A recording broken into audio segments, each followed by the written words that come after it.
Okay, I think we're good to go. Great. Thanks, everyone. We're going to begin here. Good morning. Thanks, everyone, for joining us today. I'm Jay Griffin, the chair of the Public Utilities Commission, and also in attendance here on this virtual status conference is Commissioner Jennifer Potter, Commissioner Leo Asuncion, as well as our commission staff. We have Chief Counsel Caroline Ishida, Chief of Policy and Research, Dave Parsons is a host, policy researcher Andrew Okabe. Looking also, our IT staff is supporting us, also Dave Takashima and Elsie Lee. Purpose of today's status conference is to, one, review Hawaiian Electric's initial status update regarding the transition plan for the retirement of the AES coal plant on Oahu, filed on March 5th, 2021, in docket number 2021-0024. Number two, receive an update from the Hawaii Natural Energy Institute on modeling of system reliability with the retirement of the AES plant. Three, discuss action items with phase 1 and 2 Oahu Project developers regarding acceleration of their project commercial operation schedules by 2 discrete benchmarks, 3 and 6 months. Commission notes that some of the overhead line related requests in these applications are still pending and have not received approval. The intention of discussing these dockets broadly during the status conference is to do the preliminary work so that, if approved, projects can be brought online as expeditiously as possible. But before we get into the agenda today, I want to briefly discuss the format. Commission is hosting our status conference through the WebEx for various docket parties and stakeholders, and is live streaming the status conference for the public via YouTube link provided in the notice posted in docket number 2021-0024 and other relevant dockets. The public will be able to view the status conference but not be able to provide comments. The Commission is recording the status conference, and the recording will be available on the Commission's website, incorporated into the record. Although we said we can't provide comments, you can always write in comments to us. Please list the docket number in there. We've asked for and soliciting comments from all stakeholders related to the matters today on March 25th, is the due date. So just want to be clear that we're always open for comments. Next, the Commission filed a detailed agenda for the status conference in docket number 2021-0024, as well as other dockets. And the Commission had recognized that if every party stakeholders a lot of the time on the agenda, we're likely to go over the 2 hours. But actually, from what we've seen come in, we may have extra time, particularly for the end, for questions and discussion. But we've given everyone at least 15 minutes in the starting point. Commission has allotted time for both the consumer advocate and the Commission to ask questions and provide comments after we first hear from Hawaiian Electric, HNEI, and the developers. However, before all this, we've invited Scott Glenn in the State Energy Office to participate, but they have an announcement for all the stakeholders here. So I want to briefly turn it over to Scott Glenn to share some news with us, an announcement he'd like to share with the group here. Aloha, Chair Griffin. Aloha, Chair Griffin and Commissioners, everyone, good morning. Thank you for the opportunity to be here and share how the Hawaii State Energy Office can help coordinate efforts regarding the retirement of the coal plant. While we have more to offer later in the agenda, I'd like to share some timely information with everyone here as we begin the status conference. The state agrees that we have a shared responsibility to achieve a successful outcome to this effort. As background, Governor Ige in 2018 joined the Powering Past Coal Alliance. This is a global alliance of jurisdictions dedicated to moving beyond coal. And this past year, he signed Act 23 into law to end the use of coal in Hawaii. He recognizes the importance of these projects, and he wants us to make every effort to complete them in a timely way. After conferring with Governor, he said he would like to convene a governor's task force that he's asked me to chair to work with stakeholders to accomplish this. This governor's task force is meant to increase transparency, coordination, collaboration, and urgency to meet plant retirement timeline and needs. The details of the task force are still being worked out and standing this up, but the important part is that this will be action-oriented and focused on implementation, such as the recommendations and strategies discussed today and the conversations that we have as we go forward. So thank you, Commissioner. Thank you, Mr. Glenn. We look forward to more discussion on that, particularly as we hear some of, as you said, some of the action items that come up. Appreciate your leadership here. You had the full support of the commission, working with you on the task force as well as the stakeholders here. So thanks again. We look forward to hearing more. Next item we're going to turn to, actually before our agenda, has to do with the confidential redactions that have been filed with the commission. So I'm going to turn it over to our chief counsel briefly to discuss that matter. Thanks, Chair Griffin. Really briefly, I just wanted to raise a couple of issues related to the redactions in Hawaiian Electric's initial status update filing that was filed originally on March 5th. So as you all know, the commission let Hawaiian Electric know by subsequent order that after commission review of the redacted material, that the commission was inclined to direct Hawaiian Electric to file all of the material unredacted because the justifications were not specific or narrowly tailored enough to clearly explain why the material was redacted. So I know that on March 12th, Hawaiian Electric filed an updated document that removed about 80% of the original redactions and provided some additional justification. However, after combing through the redacted material filed on March 12th, it's still clear to the commission that there are redactions that are still not warranted even after reviewing the updated justifications, as well as after discovering that some of the material has been publicly disclosed in other related dockets. So we just wanted to emphasize that it's been extremely time consuming for us to go sift through the redacted material, only to then find out that some of the redactions are still not justified. So this obviously puts the commission in a difficult position because it means that the redactions are potentially inconsistent with UEPA. So if we get a UEPA request, that puts the burden on us to ensure proper disclosure of information to any member of the public, and then as well as, risks being inconsistent with the commission's protective order in this docket. So given the importance of a smooth and reliable AES plant retirement to the state and to Hawaiian Electric's customers, and the need for transparency and our shared responsibility in this plan, and so that various stakeholders and the agencies involved can see the information that they need to in order to move this forward, we're going to need to require more targeted, accurate redactions, both to the March 12th filing that you all made and going forward in this docket. So we'll provide more details regarding what we expect to see following the status conference. Thanks, Chair Griffin. Thank you. Just some discussion on the, Mr. Viola, this is your department, correct? Well, partly, it's also our legal department. Okay, so who's responsible for this on the call here? You and Brendan? Mr. Bailey? Yeah, I'm probably going to have to defer to Brendan on that. Okay, well. Yes, ultimately, legal will take responsibility. Okay, well, when we open this docket and we say that transparency is key, the opacity of the interconnection process has been a problem, and then we open the first filing and see a sea of black ink, that we then have to go back and, as Ms. Ishida said, spend our time going through it. Why? My basic question is, why can't we get this right the first time? Why do we have to go through this, ask for the changes?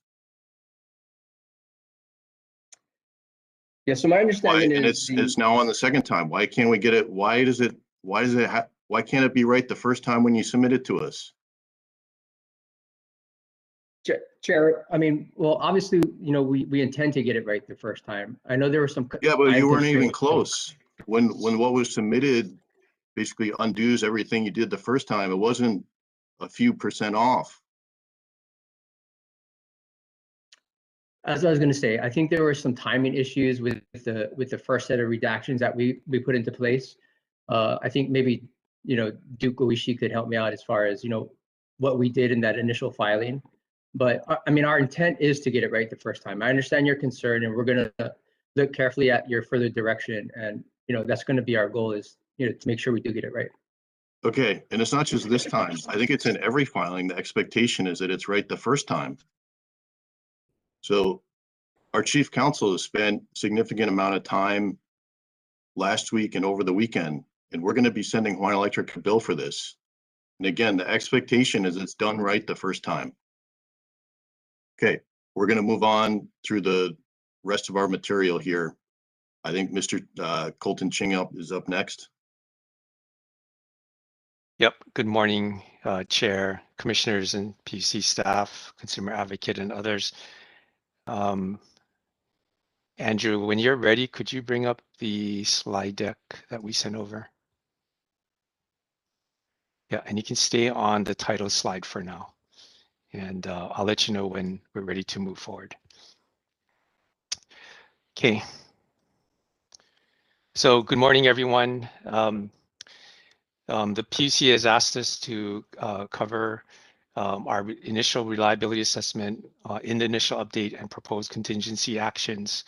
So starting this off on the first point, regarding past material presented and submitted to the Public Utilities Commission, which includes our December status conference material, our January 2021 adequacy of supply filing, and our recent March 5th filing, which was just discussed. We do believe that our reliability analyses performed were consistent. There were updates along the way. Some of the assumptions were changed and updated, but overall, we feel that there was consistency across them. However, we recognize perhaps that we could have communicated more clearly the details of the reliability analysis that was performed. For example, we could have been more clear on the tools and methods used to perform the energy reserve margin criteria analyses.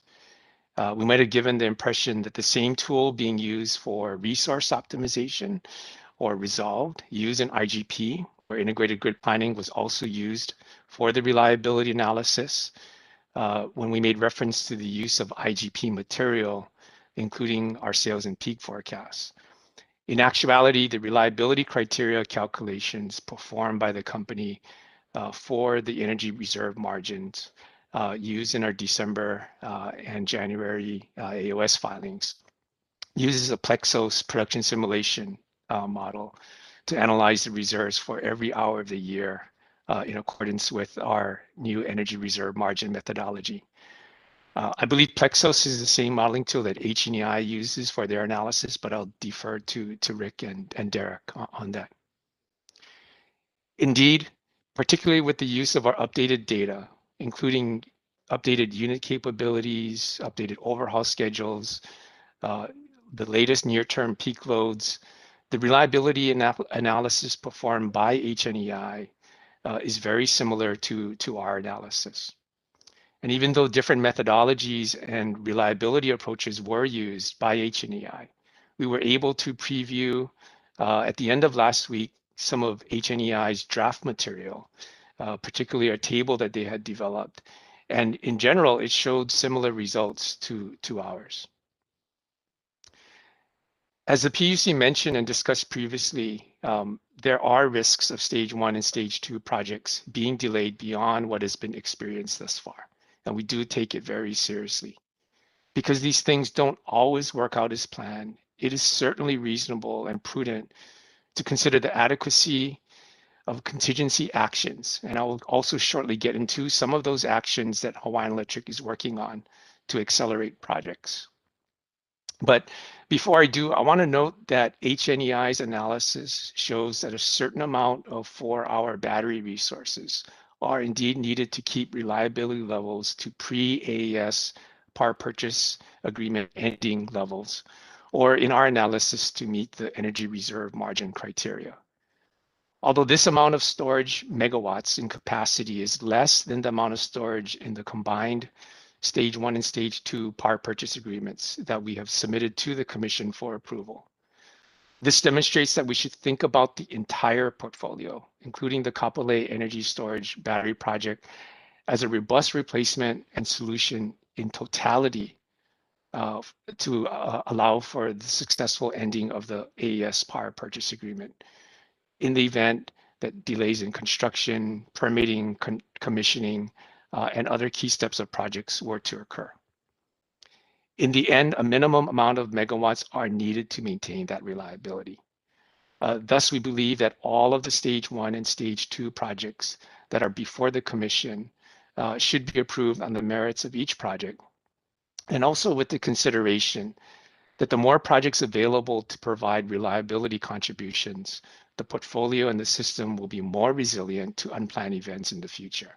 Things like weather disturbances, a faster recovery of the state's economy, as well as further unforeseen project delays that developers may encounter, etc. And if we are lucky enough to have more than needed to get us through the immediate capacity situation when AES ceases operation, the capacity provided from these projects will allow us to not run or to retire our less efficient fossil generators faster before resources are procured and built in future RFPs. We will note that the December, January, and March submissions that I mentioned earlier are focused on reliability calculations and considers the impacts to Oahu system reliability with the timing of each of these new stage 1 and stage 2 projects, as well as different scenarios of them. However, the applications for the projects for both stage 1 and stage 2 projects included analysis in their applications to determine the cost benefit of these projects individually, as well as a portfolio. These other benefits of these projects contained in the applications should be considered in the dockets for these applications. Regarding my earlier comment on efforts to accelerate stage 1 and stage 2 projects, we do see that bringing in these projects' current GCODs forward as a contingency action, and we would love to have them accelerated. So to that end, and if Andrew, if you can move on to slide 2. This slide shows contingency actions we have identified, including things like maintenance outage adjustments in the 2022 and 2023 timeframes. And more recently, the submission of a request to proceed with the 60 megawatt grid services RFP, which amongst other things includes grid services for capacity, as well as additional battery storage options. It also shows, just as a note, new steps and actions to help bring in key steps of stage 1 and stage 2 projects forward that, as a result, could bring in their GCODs. We do need all of the developers to work with us, as many of these actions require the cooperation and commitment by project developers and their respective contractors. And I'll go into some of those details in the next slide. Andrew, if you could move on to slide 3. Thank you. As shown in this slide, the actions we have taken or offered to project developers go beyond just the interconnection study period or the interconnection facility portion, and spans many of the major steps of our project, including the critical design, permitting, construction, and startup phases of those projects. And I just want to highlight a few of them, just as some examples. For example, we have offered early engineering to all stage 2 projects, which effectively starts engineering on interconnection facilities between projects and the grid earlier, which could shave months off of a project schedule by taking some engineering steps in parallel to the latter study phases. To date, 2 of the 6 stage 2 Oahu projects have elected to perform early engineering. And we encourage all projects to consider this action to accelerate their schedules and bring in their GCODs. Another example is that we've reached out to the City and County of Honolulu's Department of Planning and Permitting, which is the city's agency responsible for the review and approval of many of the permits and land use approvals required by the project or by these projects. In collaborative discussions with the DPP, we have begun looking at ways to expedite the permitting phase of these projects through actions like identifying the full bundle of DPP permits required by our project, or the portfolio of projects in stage 1 and stage 2 together, rather than individually each permit by permit that may or may not have an obvious connection to another permit applied for the very same project. And with this bundle, assign a team or staff member from the DPP to review these permit applications for the project in total rather than piecemeal. The new city administration leadership has just been on board for a few months and is really currently assessing their priorities and resources but clearly understands the importance of these projects for the island and the state. And to date, with our discussions with the DPP, they're very supportive of this idea of reviewing permits for these projects as a bundle to aid in the more efficient and timely review of these applications. Let me conclude for now with the importance of this point that I just mentioned. As we noted in our March 5 filing, being successful in our historic effort to replace fossil fuel generation with renewable energy generation and storage takes and will continue to take coordination, cooperation, and support from a broad cross-section of state, county, and community stakeholders, as well as all of the developers involved in these two sets of projects. We can't do this alone, but understand and believe that we are all in on doing our part to adjust, continuously improve, and to find solutions to make these projects come online as quickly as possible. And so with that, Chair, I'll pause, give some time back to the agenda, but the full Hawaiian Electric team will be ready for questions here or later. Thank you, Mr. Ching. I think we'll save the question and discussion period for later. Appreciate it. And now we'll turn over to HNEI to Rick, if you want to introduce your team. Yeah, I think everyone probably knows him by now, but Derek Stenslick with Telos Energy, who do the vast majority of our quantitative analysis and contribute in many, many other ways as well, has a set of slides, and I think rather than spend much time, just let him go to it and get to the discussion afterwards. So Derek, all yours. All right, thank you, Rick. Pop it up here. All right, you should be able to see my screen now. And thank you everyone for your time today. Thank you for the commissioners for putting this together. As Rick said, Derek Stenslick with Telos Energy, going to walk through some of the work we've done in conjunction with HNEI to look at kind of an independent review of reliability on the grid. And in this case, specifically looking at this transition period from when AES retires in September of 2022, kind of through that next year as these stage 1 and stage 2 solar projects come online. I believe a lot of you were on the December status update meeting when we reviewed preliminary results for that, and I'll recap the methodology quickly and give you an update on what we've changed since that time. So just to recap the methodology, we're looking at reliability through a stochastic analysis that samples across many different solar years. So as the system starts to transition to solar and storage resources being a large portion of the resource mix, understanding the interannual solar variability is very important. The other facet is unpredicted or unplanned outages of the rest of the fossil fleet.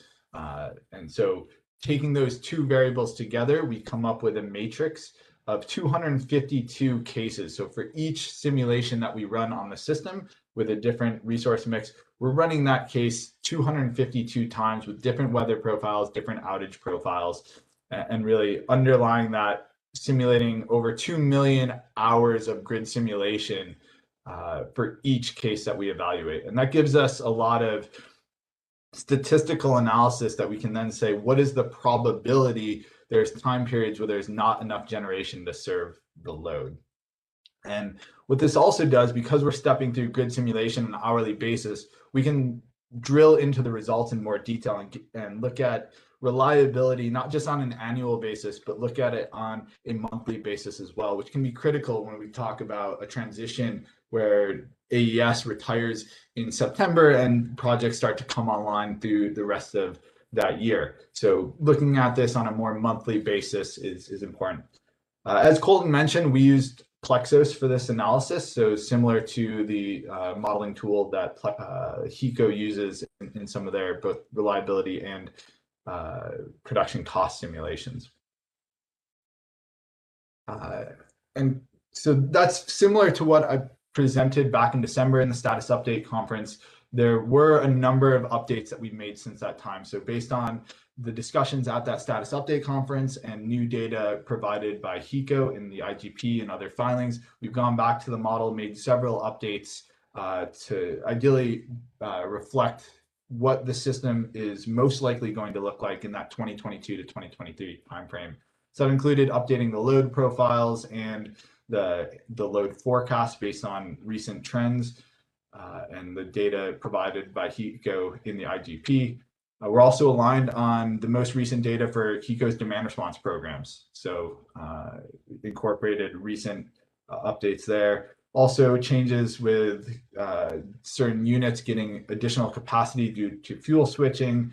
And most importantly here, I'll get into this on the next slide, but incorporating a big topic that came up during that December status conference is HECO's plans around their planned maintenance schedules. So shifting out maintenance away from a risk period when AES retires and as more projects come online. Deferring that maintenance does have a reliability benefit, so we wanted to make sure we quantified that better. And just to clarify, one of the mitigations that Colton just presented was the new 60 megawatt grid services RFP that is not reflected in this analysis, but we'll talk a little bit more about how that can be used potentially as a capacity resource moving forward. And I touched on this on the previous slide, but this is a chart adopted from HECO's December filing. It's their planned outage or planned maintenance schedule for the 2022 and 2023 calendar year. And we took a look at a single year study window from September 2022 and then through 2023 to really understand that 15-month period where there's a transition going on in the grid, AES retiring in September, and then a series of solar and storage projects coming online throughout the year. I wanted to look at what does this maintenance schedule mean for reliability. And as you can see, most of the year, especially if you look at kind of the fall of 2023, there's the average kind of planned unit maintenance is anywhere between 150 and 200 megawatts. And so the point that some of that maintenance can be deferred out of that fall window when AES retires and these projects don't come online, that can be a big contribution to reliability. And so that's what we tried to quantify here. And just to talk a little bit more about outages, I said when we looked across 252 cases for each of these runs, we looked at different weather years on the solar resource. We also looked at different outages, which can occur on the fossil fleet. And those are broken into planned outages, which I just went over. These are ones that are planned years in advance, and there's a lot of flexibility in when they occur.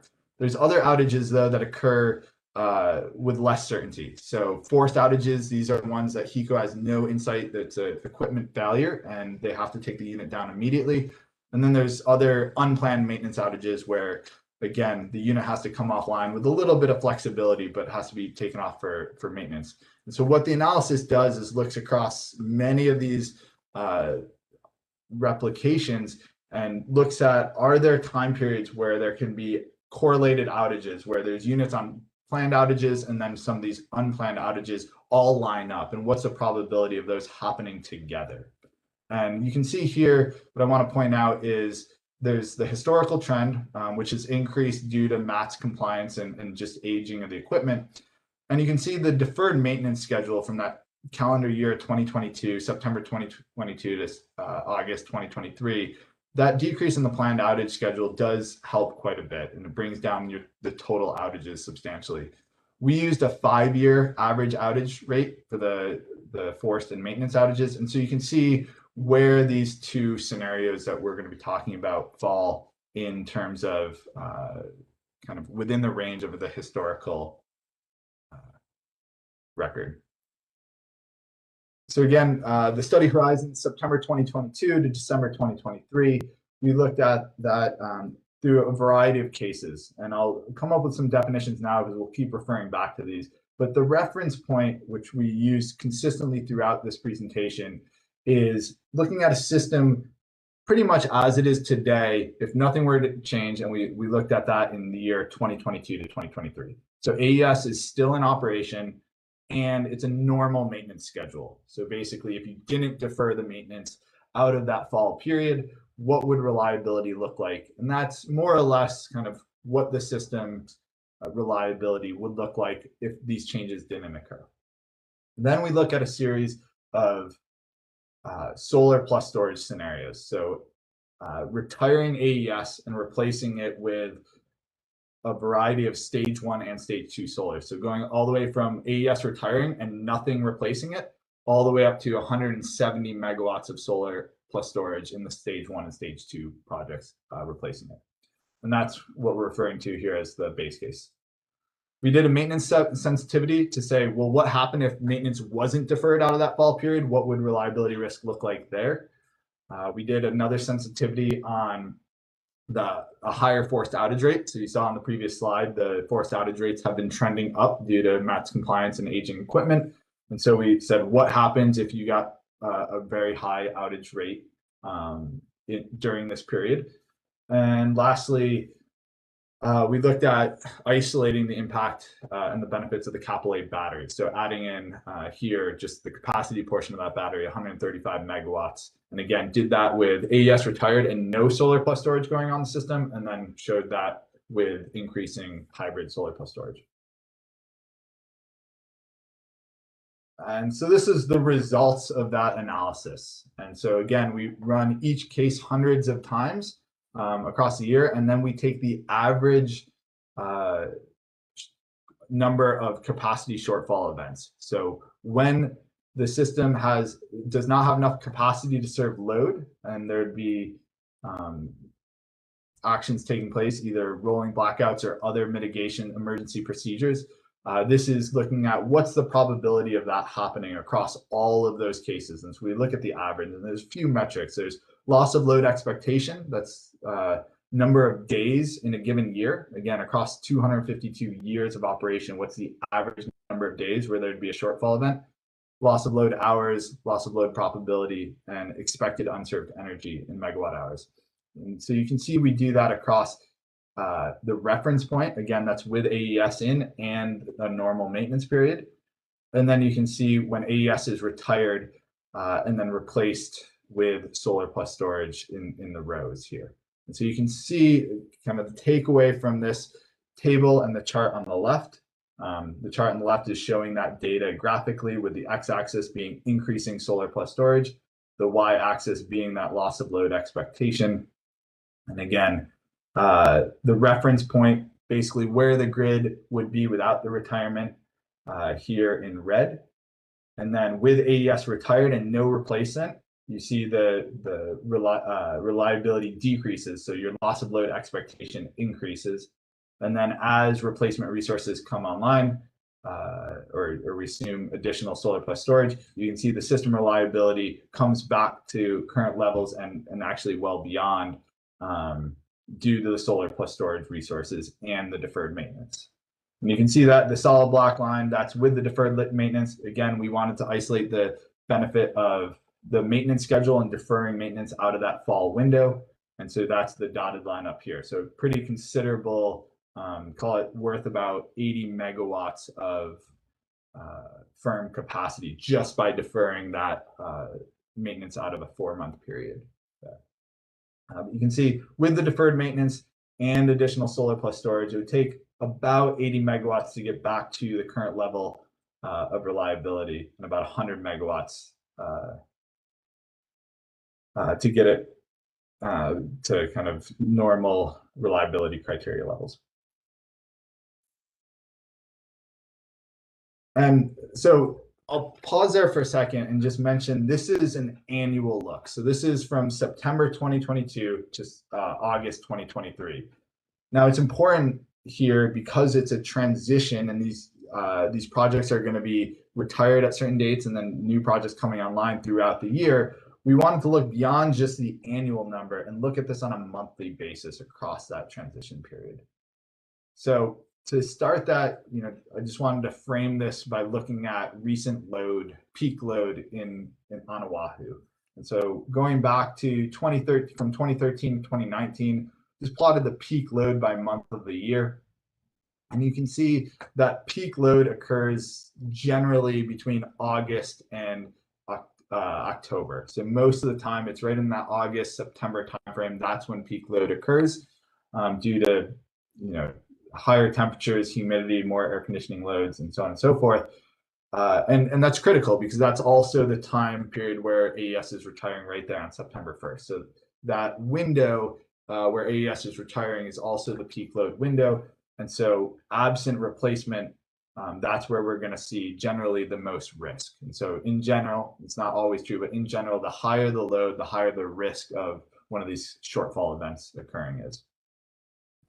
The chart on the bottom right, this shows the same data for the reference point that I showed annually on the slide before, but it's showing it on a monthly basis. And so what we did here is looked at when the capacity shortfall events were occurring and showed that on an annualized basis for each month. And so it's as if when we show September being the highest LOLE number, it's as if September, if that were to continue for an entire year, the LOLE for the year would have been 1.6. So it's showing the monthly number on an annualized basis. Again, if you take the sum of or the average of all of the months, you end up at the annual LOLE. And that's important. This is true of any system.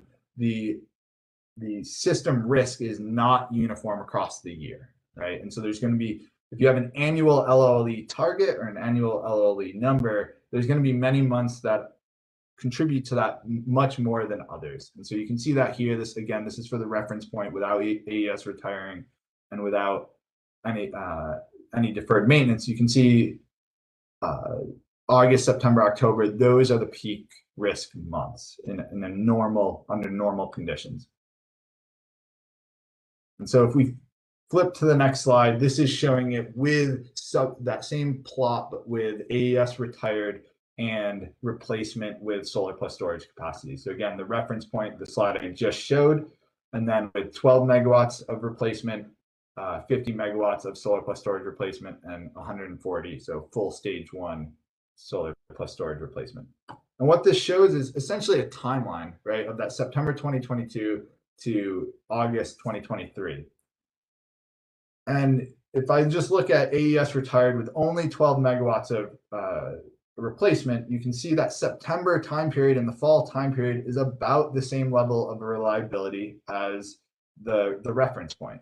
And so it's a very, because of that deferred maintenance schedule, a very modest amount of capacity additions can bring the system back to essentially where it would be absent the AES retirement.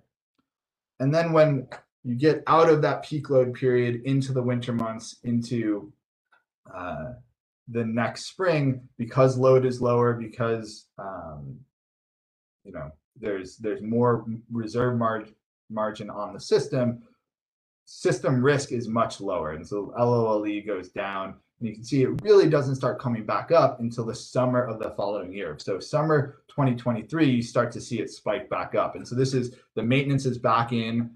So normal maintenance schedule. And if there's no replacement by September 2023 beyond the 12 megawatts, then obviously system risk starts to go up quite a bit. And so you can see here going out to AES retired with the full 140 megawatt replacement. You can see that comes back down, and now again you're good really across the entire year. Maybe 1 month here in September of 2023 being slightly higher than September 2022, so indicating a little bit more than 140 megawatts and normal maintenance would be required. So again, what we wanted to show here was that timeline approach, and this is the same thing. What we wanted to show is how much capacity would you need in order to get the system either back to the reference point monthly LOLE or to the reliability criteria, whichever was lower. And you can see that capacity need is the red line. The blue bars are the stage 1 and stage 2 projects at timeline coming online as they're currently proposed. And so you can see there's a period of tight reserves here in the fall, but essentially the first AES West Oahu project that's slotted to come in September is adequate to cover it. And then you can see, a period of tight reserves, but also fairly small capacity needs. So small mitigations can go a long way during that fall period. Then pushing out to next summer, that's when the other kind of period of tight reserves are. So, timing of the stage 1, stage 2 projects, whether it's standalone solar and storage or, standalone storage or hybrid solar plus storage projects, that's the next critical time period. And again, as long as everything is on schedule and comes in as planned, even without a standalone battery, we're showing adequate replacement capacity in that time frame. But again, shifting by a few months on any of these could have implications for reliability.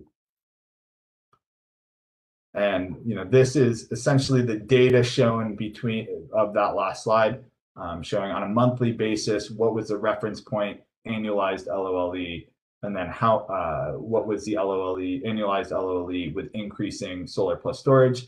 And then we went back and linearly interpolated to find out what the capacity shortfall was there. So I'll wrap up with some key findings. I think we touched on a lot of these. Seasonality is important. So the most significant risk occurs from August to October in general. So September of 2022 is a tight period, and then the next tight period would be July to September 2023. So those are critical points on the timeline. So fall right when AES retires, and then if you can get through that point with mitigations, you're essentially the system is adequate all the way until the following summer of 2023. The HECO reliability criteria of 0.22 days per year, or 1 day in 4.5 years. That's an annual metric, and that's common across the industry right now, is using an annual LOLE metric. But obviously it shows that high load months have significantly higher risk. So this is really a question for everyone here is, what's an acceptable level of risk on any given month? And is there a need for some sort of seasonal view or monthly view of this? The analysis shows that PV plus storage development timeline as it's being proposed is adequate to meet the LOLE levels, but there are periods of tight margin. So to the extent that projects slip 1 month or 2 months in either direction, there could be need for additional mitigations. We showed that right immediately after the AES retirement, 12.5 megawatts of solar plus storage and the deferred maintenance is enough to keep the system at or below normal levels. And then, completion of the stage 2 and or additional mitigations could be used for those periods of tight reserves. And so by 2023, summer of 2023, either stage 2 would need to be fully in effect, or some of these other mitigations like the Kapolei battery, the grid service RFP, Honolulu 8 and 9, or temporary generation would be needed. And just kind of where we're going next with this. So the proposed Kapolei battery project, I do want to point out that in and of itself is a mitigation. If that is online in September, obviously we showed that you'd only need 12.5 megawatts. So if the Kapolei battery is online at any point during this, that would significantly improve reliability and would meet the reliability criteria regardless of stage 1 and stage 2 projects and when they come online. So I think, it is a viable mitigation for reliability, but I think we're going to look at kind of long-term economic benefits of that system. And then what that also looks like with additional retirements. So if we repeated this analysis with not just AES retiring, but if we went forward a couple more years and looked at some of the YO 3 and 4 units or some of the older steam fossil units retiring, what does reliability look like there? So that's the next step. Another thing we want to look at is, when we drill into specific months and try to identify very specific capacity needs, whether it's 12 megawatts or 20 megawatts, that's a level of precision that we need to dial in our statistical analysis further on. And so look at, as we did this across 250 samples, but LOLE can bounce around with that sample size. So really increasing the random draw and doing more robust statistical analysis is going to be important if we're going to drill in on certain months. And so 2 things we're going to do there. One is larger sample size to increase the statistical accuracy. The other is, and then the other piece of this is to introduce load variability as well. So if load is also varying across this randomly, as it does with the solar variability and the outage variability, we're going to improve the modeling in that respect as well. So with that, I will pass it back to, I guess, Rick, if you want to add anything else on that, feel free. Otherwise, we can pass it back to Commissioner Griffin. I think that covered it very well. I think that just the one point, and it came up relatively late, is this business of the sample size. When we try to drill down really closely, if you run the statistics and you look at the plots, those are really annual numbers. And what you see is the annual number doesn't reflect what happens month to month. And what we want to do is to look at this on the monthly basis and really statistically be able to identify, if we know what the average outage rate for that month should be based on everything, what's the variability and what's the range, and is there potential of really high risk events, or what is the probability of that? So I think that last step is a really important next step for us to take. And with that, I'll turn it back for questions.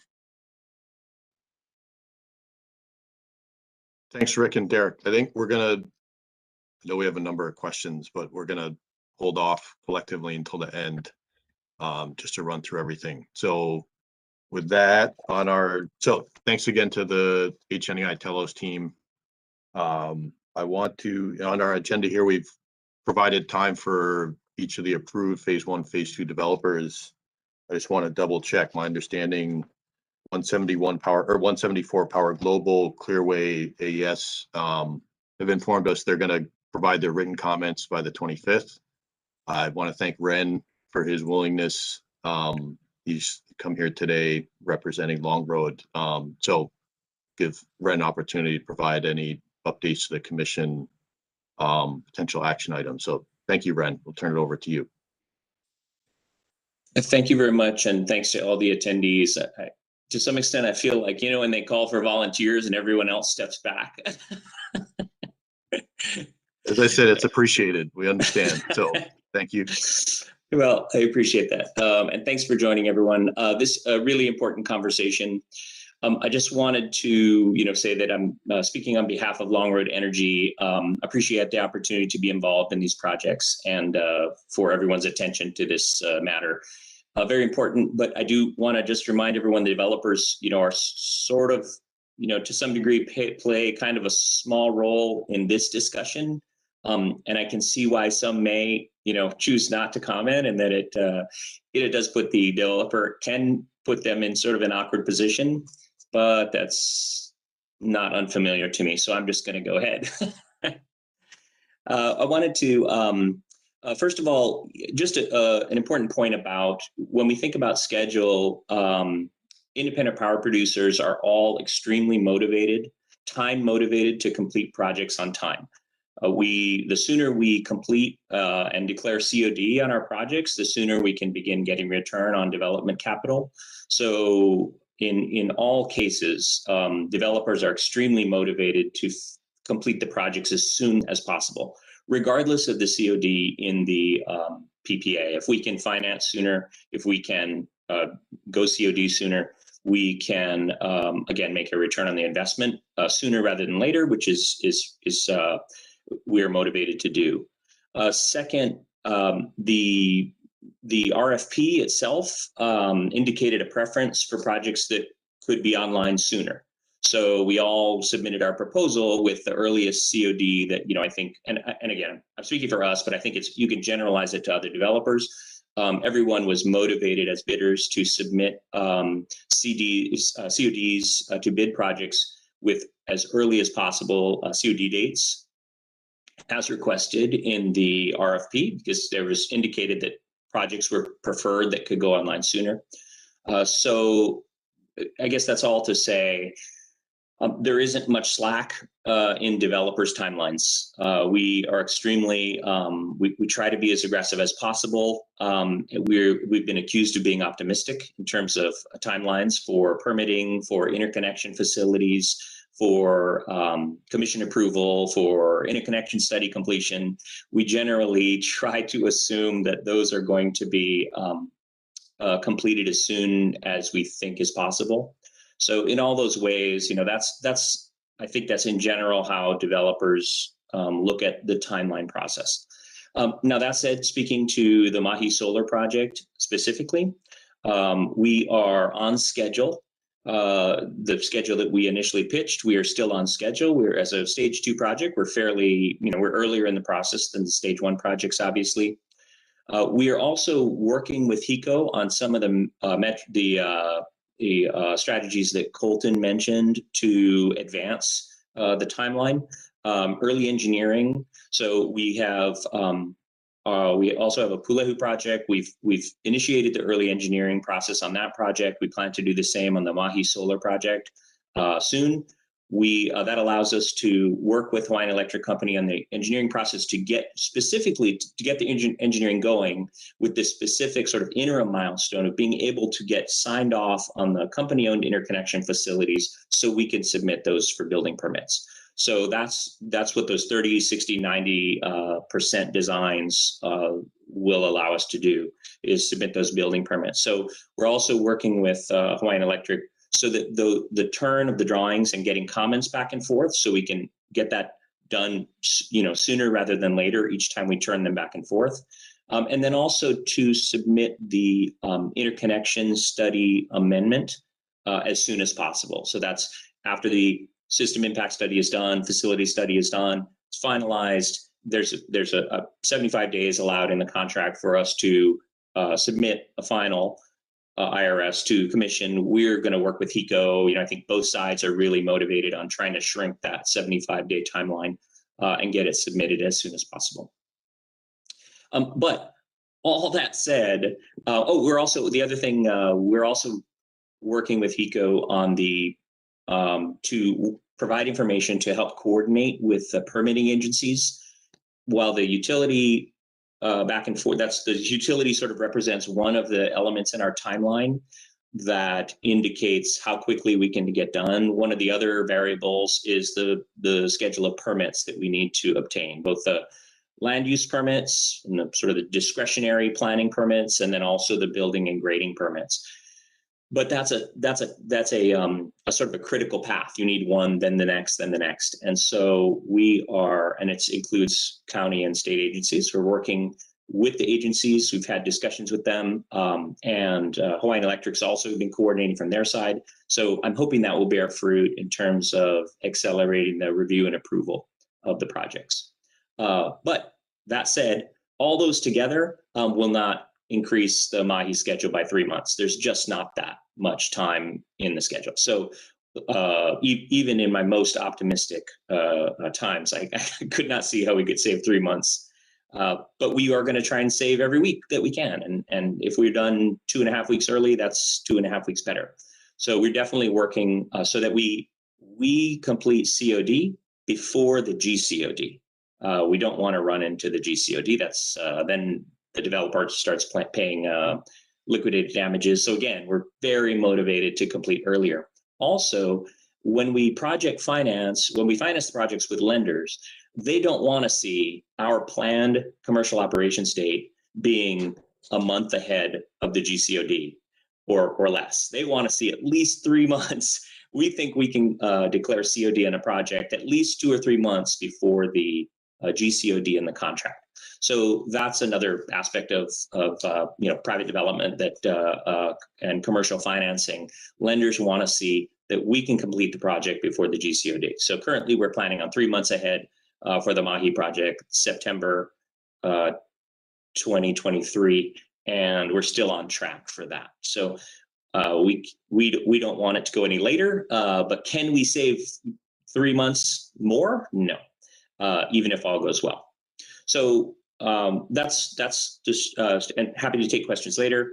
But looking ahead, some of the things that we could look at in the future, and I said, again, this is not sort of a armchair quarterbacking. I just, as part of our IGP discussions, we're always looking at ways to improve the process for everyone. I do believe some of the things we could look at, as I've said in the IGP docket a few times, coming up with some sort of shared savings mechanism on interconnection costs, where there may be ways to look at is, between the utility and the developer, is there a way to allow a simpler interconnection? Maybe a simpler, sorry, my dog's howling at the siren. A simpler way to allow to build the company-owned interconnection facilities so that the cost is reduced and maybe the time frame is shortened. So just something to look at in the future. And then regarding the system impact study, as you know, each time there's been a system impact study, we're looking for more and more functionality from our inverters, smarter inverters, if you will. And so both in stage 1 and in stage 2, the requirements, changed. I mean, you're looking for a smarter inverter, so you need to figure out what the requirements are. I think going forward, if there's some way to sort of assess, is there a way to simplify the requirements for future system impact studies such that maybe we're happy with the advances we've made in stage 2, and so in stage 3, 4, 5, we can sort of keep the requirements the same, and then the models don't need to be sort of rewritten and new software written each time there's a new inverter.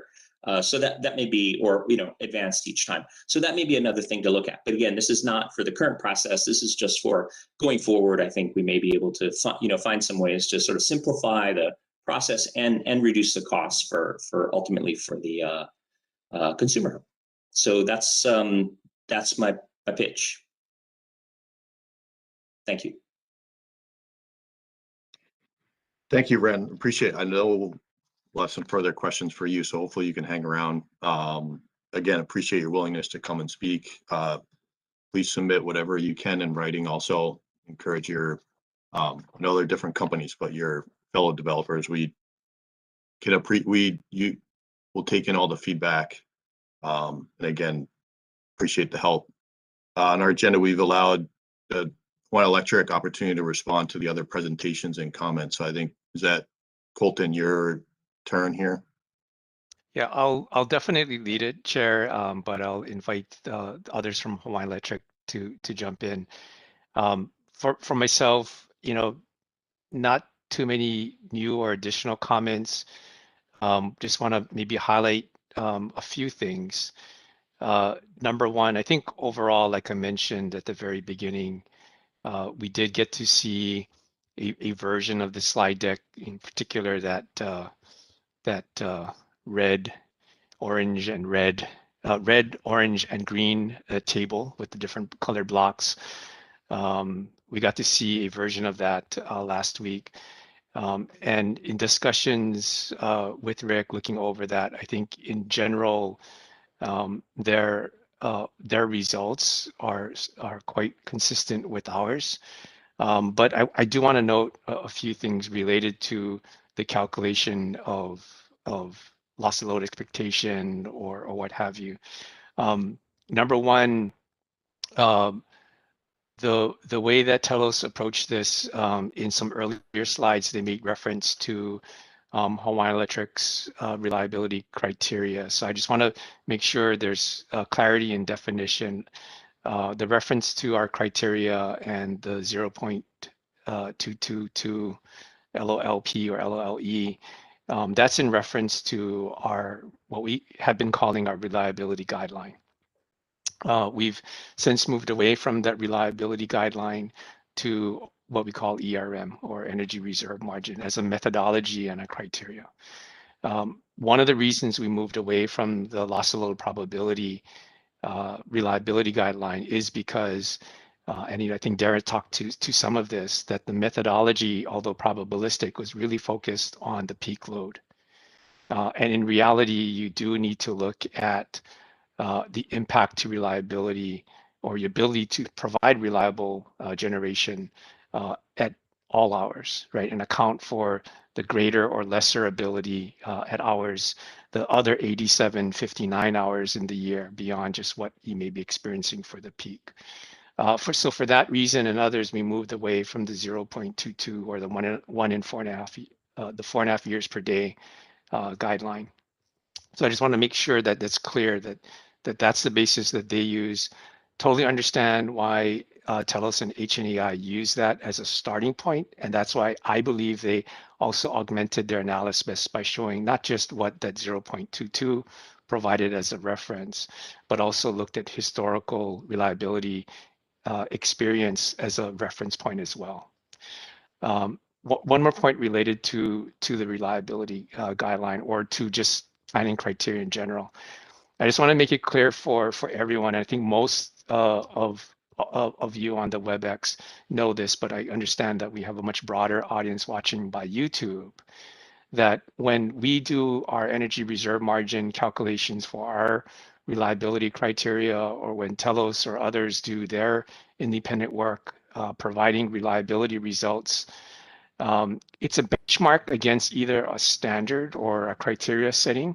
That criteria does not indicate that if the criteria is not met, that you will experience a generation shortfall, right? The criteria and the value you use really is sort of an established sort of set methodology, and then minimum level that you set to plan and operate your system around. So on one hand, if your generation is such that you are below your criteria, it may mean that you may still have adequate generation to serve the load and there's no generation related outage. On the other hand, if your generation is above the criteria, you could experience, you know, a compound event or multiple contingency events that actually do result in an outage. And I just want to make that point really clear for all folks, just as they review the material that Telos and HNEI provided. But again, overall, you know, just looking at their material in general, I think we're finding similar comparisons of annual, and you know, we did look at partial year results, and we see the same tendency, driven by the same reasons that Derek covered around periods of the year where loads are higher and therefore generation reserves are tighter, and your reliability risk is higher, and vice versa when you do have more margins. So with that, I'm going to pause and then I'll open it up to the others from Hawaiian Electric if they want to add any comments or ideas or questions.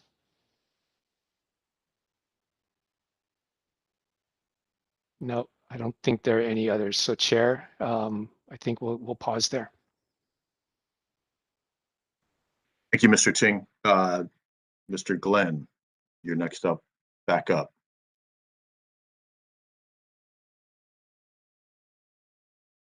Aloha, Chair Griffin. Thank you. Thank you, everyone.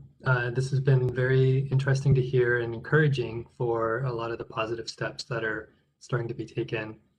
Building on the task force announcement and based on the comments here today, we see a few immediate actions that the Energy Office can take to gain traction or build momentum on what's already working well, or what HECO or others have identified as things that are starting to be put in place.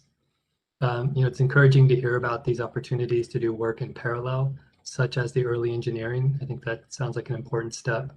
As Ren mentioned, those kinds of things are critical path to permits.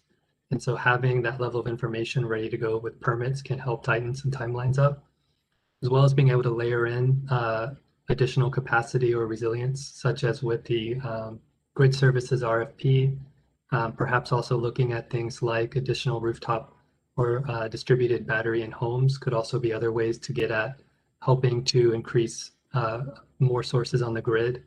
And those things have pretty short timelines to install, although that would again require coordinating with the county to make sure things get installed in an expedited way. So we kind of see that as something to work on, and we also would look forward to seeing the written comments by March 25th on other recommendations and strategies to move the timeline up.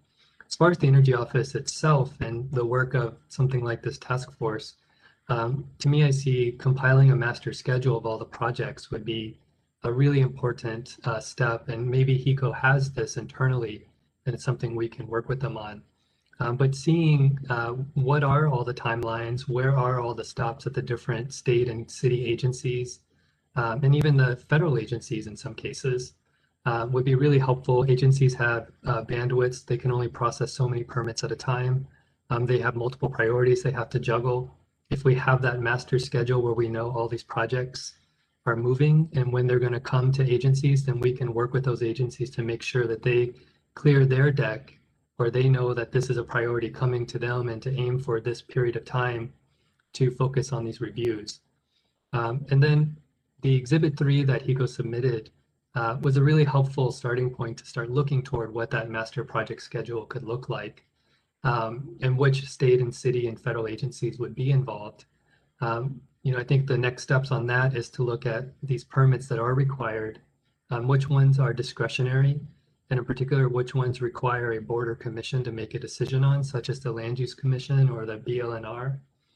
And then which permits are ministerial, so that we don't have those built-in, month or 2 month timelines around them that a public hearing would have with a public board.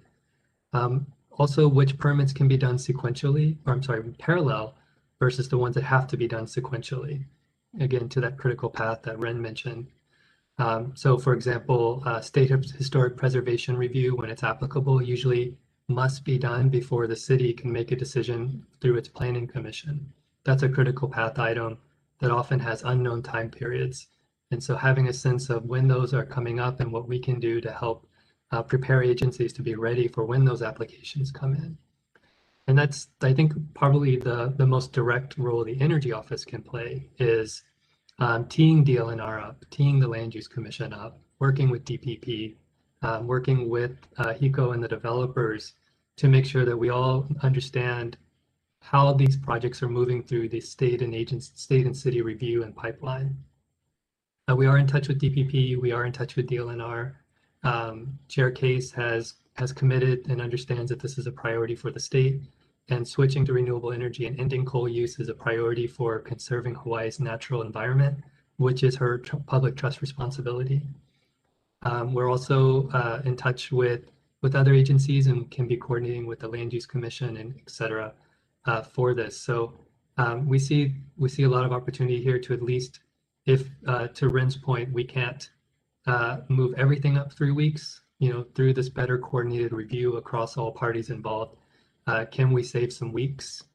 Maybe we will magically find a couple months that we can save, but I think by focusing on this level of coordination and sharing of information, we can make sure that things keep moving forward, and at least we don't have schedule slips, and try to find every opportunity to move the timeline back up. So I'll pause there, and if you have any questions, Chair, Commissioners, or others, be happy to answer as I can. Thank you. Thank you, Scott. I appreciate it. We're going to run right through, and then, but I see Marcy. Marcy, you representing the Consumer Advocate's Office? Oh, yes, I am. Sorry, I'm having trouble with my mute button. Sorry, I am. Great. Yeah, please go ahead. I know we put 15 minutes in here, but please take as much time as you feel you need. Okay, thank you, Chair. And thank you for the opportunity to ask the questions. Also, thank you to the presenters. That was, I guess, expanding on the information that was provided in the December status conference. So that was very helpful. So I guess the first question is on the contingency plan. So I wanted to thank Colton and Derek for expanding on several of the plans that were identified in December. Looking at those plans, it was discussed about deferring maintenance, utilizing the Honolulu units or YL 3 and 4. And I was wondering if Hawaiian Electric can discuss, I guess, any potential impacts that may have on their ability to meet the various clean air and environmental requirements, for example, the GHG emission limits. So looking at clean air branch, the HER chapter 11-60-1.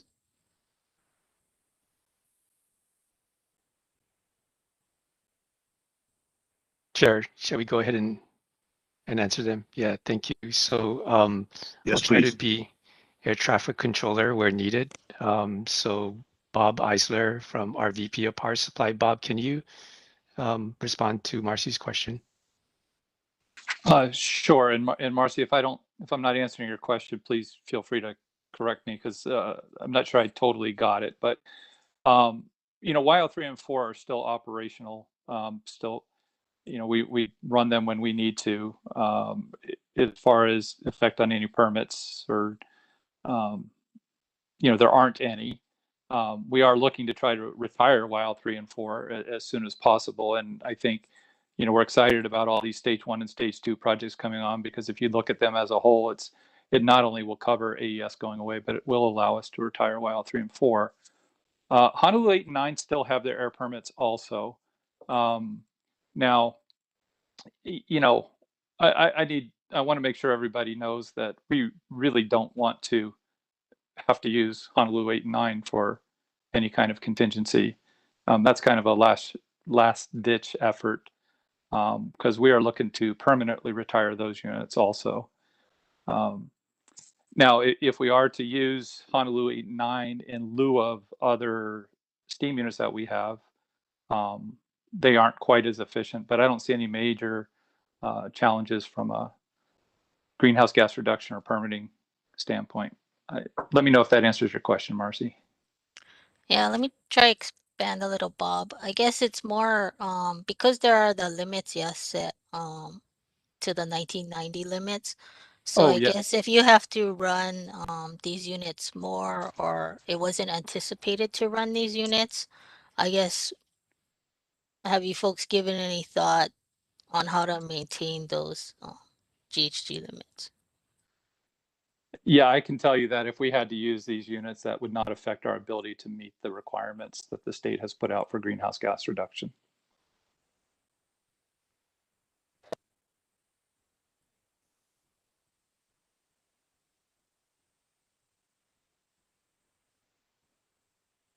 And Bob, I don't want to speak out of turn. I know the question wasn't directed to me, but I can weigh in on what the HNEI analysis showed on, in terms of like when there is a shortfall event, the size of that, if that would help.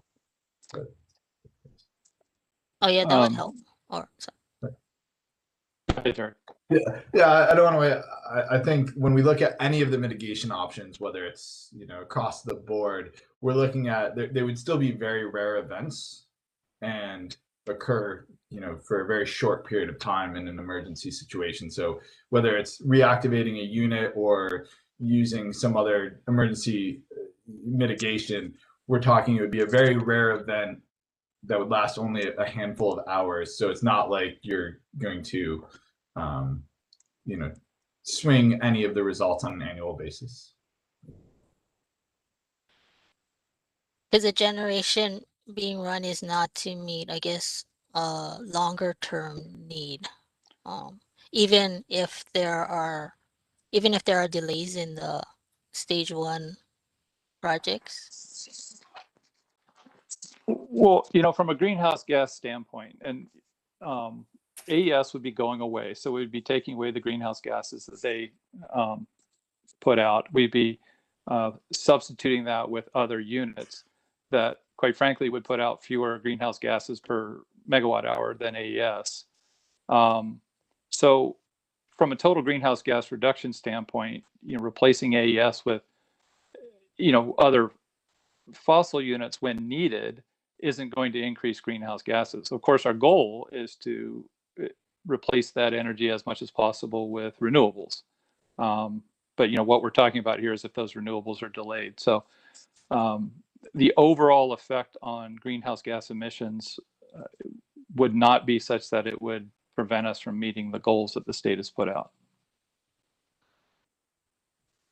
Okay, thank you.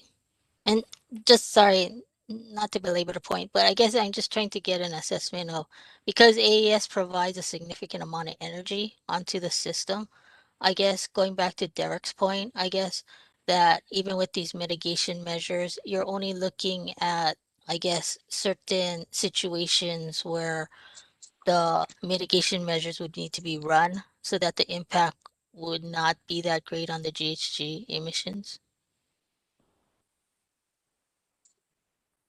Everything is true, and the last statement you put is that it would actually there'll be a reduction in greenhouse gases with AES going away, regardless of what replaces those Okay, I megawatt see. hours. Okay. Yeah, thank you. And then I had a question. Oh, sorry. Sorry, Marcy, Yes, can ma'am. I jump in here? So, Oh, and we can return to your questions if I can. Derek, you had that one slide, and I want to make sure I understood the point where I think it mentioned that with deferred maintenance and as little as, was it 12.4 megawatts of generation, that the concern with reliability would be addressed. Was that correct? Yep, for that period in the fall. Correct. For the period it in would the be fall? enough to get you through to the next critical type period of. And I apologize if I missed it. Was that calculation based on any of the phase one units and or the Kapolei BESS being available, or are all of them unavailable? So that was without the Kapolei BESS. So if the Kapolei BESS was in at any point, that would mitigate all of the reliability risk, because it's 135 megawatts, or actually 185 for the full size. So that was for that 12.5 megawatts. That's assuming that's not in service, and that's assuming one of the stage one projects is online. The 12.5 megawatts is the smallest of the stage one projects, the AES West Oahu project. And that's assuming none of the other projects are online at that date. Okay, thank you for that clarification. So if I can, maybe switching to Hawaiian Electric, there's a general concern with, these are making certain assumptions, and as we all know, certain other unforeseen factors could occur. There could be unplanned outages, et cetera, et cetera. So, I just want to get a better sense of the contingency plans that Hawaiian Electric has. Has the company considered investigating bringing in mobile generating units just to have on hand, just in case if one of the projects doesn't become available or there's an unplanned outage? Because I think what we would all like to avoid is having a situation where, because any of the phase one or the Kapolei BESS may be unavailable, we should be trying to avoid having rolling blackouts or brownouts, right? So again, that's just kind of the context.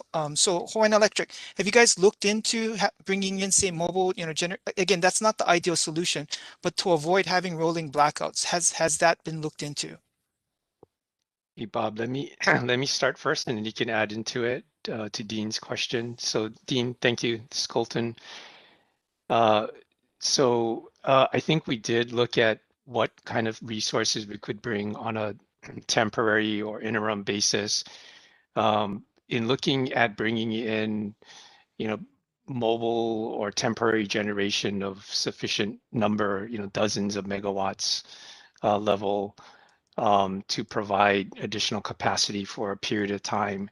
One of the big challenges for generation is to make sure that you are able to obtain the necessary permitting to allow yourself to run it the way you like to. So that's one of the things we would need to look at.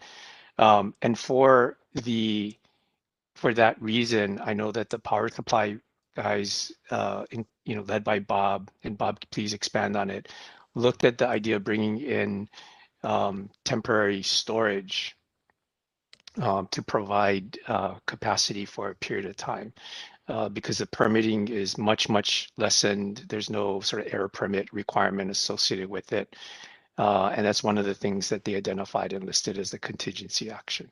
So that completely exhausted my knowledge on this, Dean. So I'm now going to defer to Bob if he can add any more relevant information. Yeah, I'll add a little bit more. Colton touched on the permitting, and in order to bring in temporary generation, say diesel engine generators, we are limited at how much we can put at any one site in order to do it timely, because there are EIS, Chapter 343 requirements. If you're over 5 megawatts, we can't easily bring them into our power plants because of how it would affect air permits. So what we've done in the past is we have brought them into substations, some of our 138 kV substations in the past, at 5 megawatts each. That's still something that's on the table if we need to pull the trigger. We have a little bit of time to look and see how other projects are moving along before we would pull the trigger on that.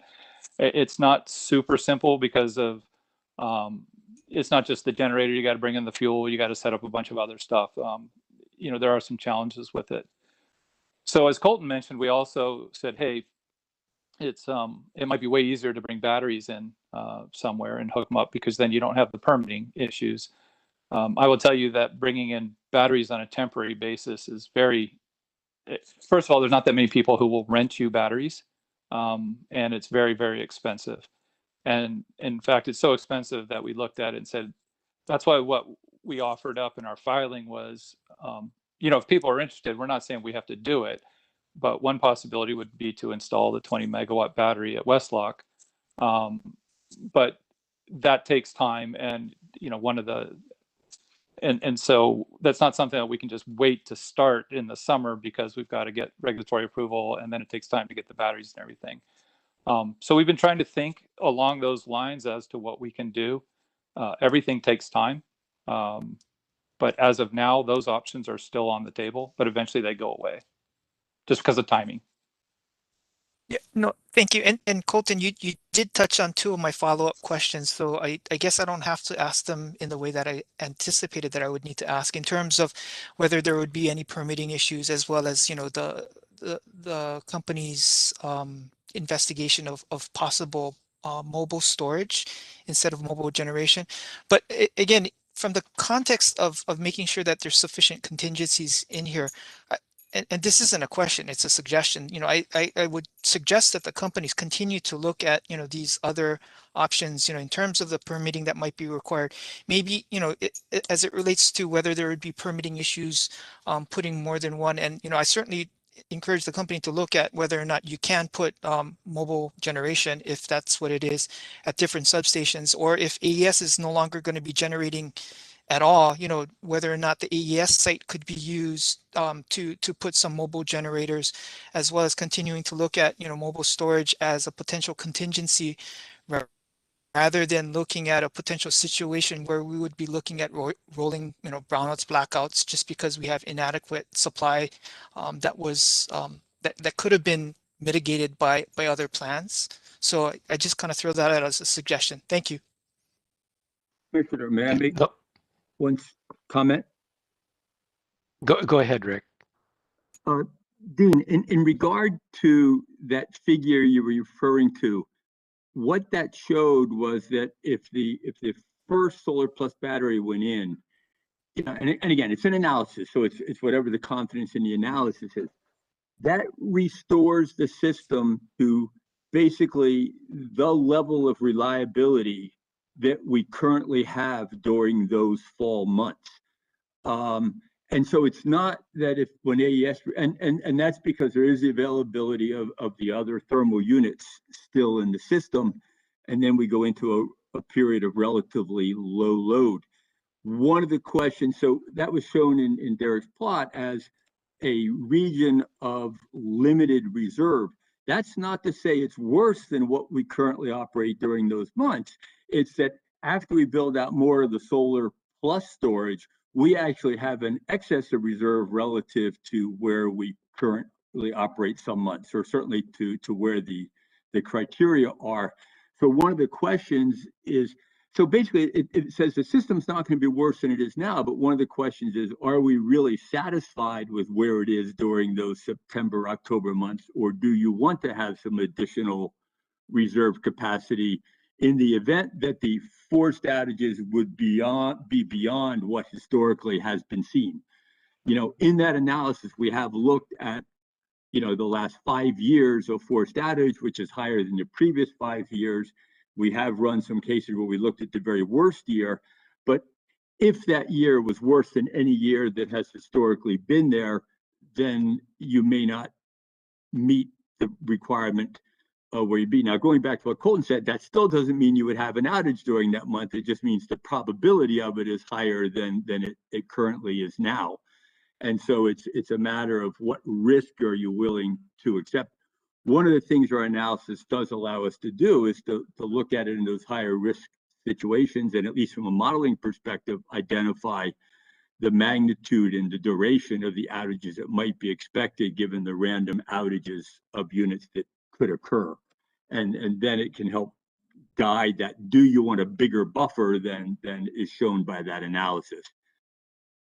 I don't know if that clarified things or made it more confusing, but. No, thank you for that, Rick. I guess just to make clear, I was kind of assuming that perhaps even some of the things that were maybe assumed to get to that point of the analysis might not be available. So it does get to the level of risk we're willing to assume and trying to have that bigger buffer.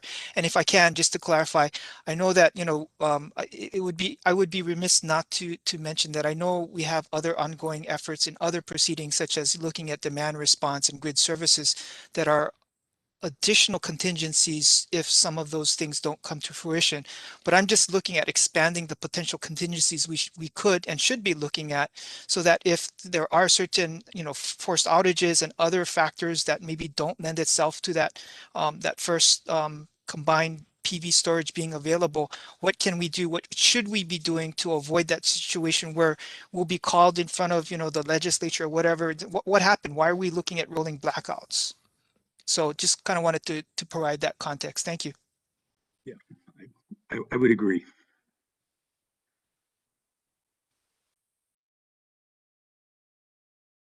Chair, if it's all right, I have 2 more questions, if that's okay. Please go ahead. And just so everyone knows, we're going to take probably a 10-minute break after Marcy's done, give everyone a chance to walk around, regroup, and then we'll conclude with the discussion with the commission. So that said, please keep going, Marcy and Dean. Thank you. The next question is on the company-owned interconnection facilities. So I think for the most part, the phase 1 projects, the developers are going to be constructing and installing the company-owned interconnection facilities. And so thank you, Colton, Ren, and Scott, for the information on the permitting and early engineering. But I was wondering, I guess, if those efforts would help to mitigate delays that may come up in the construction and installation part of it? Or are there any, I guess, measures being taken to avoid delays in that part of the project?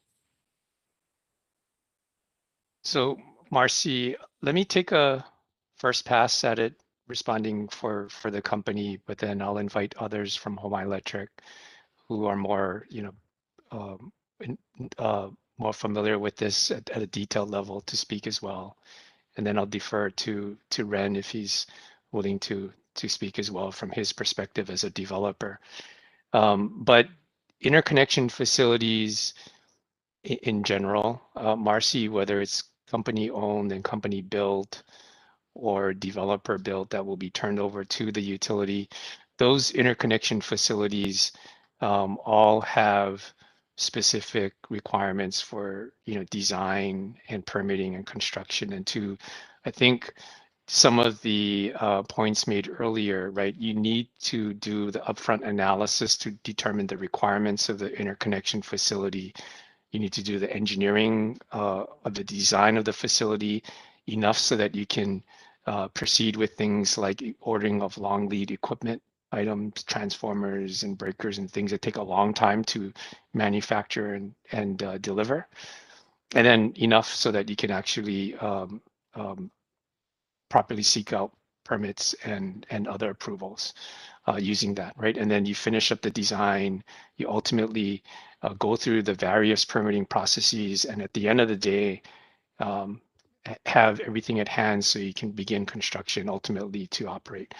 That, from my perspective, Marcy, is important, super critical, but it also is just one part of the overall project development, right? Because there's design, there's permitting, there's construction, there's material ordering for the project itself, right? The storage, the battery storage system, the panels, and the multitude of things that are involved with that. And they all ultimately need to be done and completed in order to go through the startup and energization process. Yeah. So what I think we want to be careful of is that we don't just look at focusing on accelerating one piece.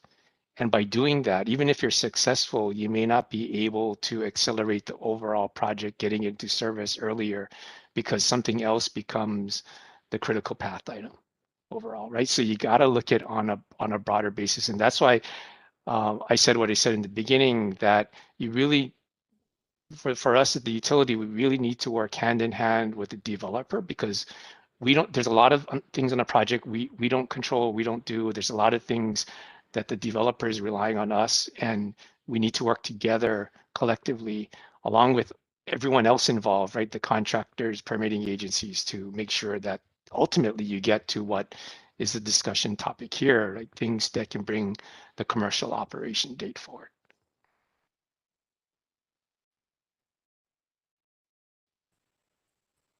Thanks, Colton. I think, yeah, I think what we're trying to do is give some thought, I guess, looking at the whole project and kind of bucketizing to some of the, components that make up that project. So, I know in prior, power purchase agreements, I think, the company-owned interconnection facilities issues have been raised by developers. Because right, without those facilities, they cannot interconnect. And Right. then for the most part, for the phase one, there has been a shift to, I think, the developers doing more work in that area and giving more thought whether, there's information that the developers need during that time frame that HECO can provide, or, trying to think whether there are efforts that can be made more now to kind of mitigate delays during that construction and installation period. Yep, So, definitely. Yeah, definitely. It's a good point. And I see Ren back on, so I'm not sure if Ren wants to jump in, but just really, really quick. Yeah, I think you're right. We've provided more information in stage 2 RFP materials than we did in stage 1, and we're looking to do more with the upcoming CBRE procurements, because that putting more information up front, to your point, does help. But then, we're not sort of just waiting or just counting on those future projects for improvements, right? So I didn't cover it when I went through the slides, but in slide 3, when we listed out the things that we're taking, there are things that we identified that we could do that can help to shorten certain processes. So our contracts with these projects have a 30-day review time by the utility for each of the 4 steps in a drawing review process. So as Ren mentioned, there's a 30, 60, 90, but there's also a final review. In talking with our energy delivery folks who do the engineering reviews, we said, okay, can we commit to a shorter period? Can we commit to 25 days at maximum versus the 30? And if we can, in aggregate, shorten the 25 times 4, right, the 100 days, can we shorten that 100 days to something less as well in aggregate? Because every phase may have a different review time. So there are things like that we identified. I didn't want to get into all of those details, given the time that we have today. But that's, by example, I think the kinds of things that can accelerate processes primarily related to the interconnection facilities. But what we do need is the ability to translate those shorter times into, like Ren pointed out, the enablement of all the subsequent steps that happen after that piece that gets accelerated, that can result in an earlier commercial operation date, right? And that's where we need to work with developers, because certain things we could work with them to accelerate on may not be on the critical path. And that's probably where you don't want to put a priority on finding opportunities to shorten things. thank you.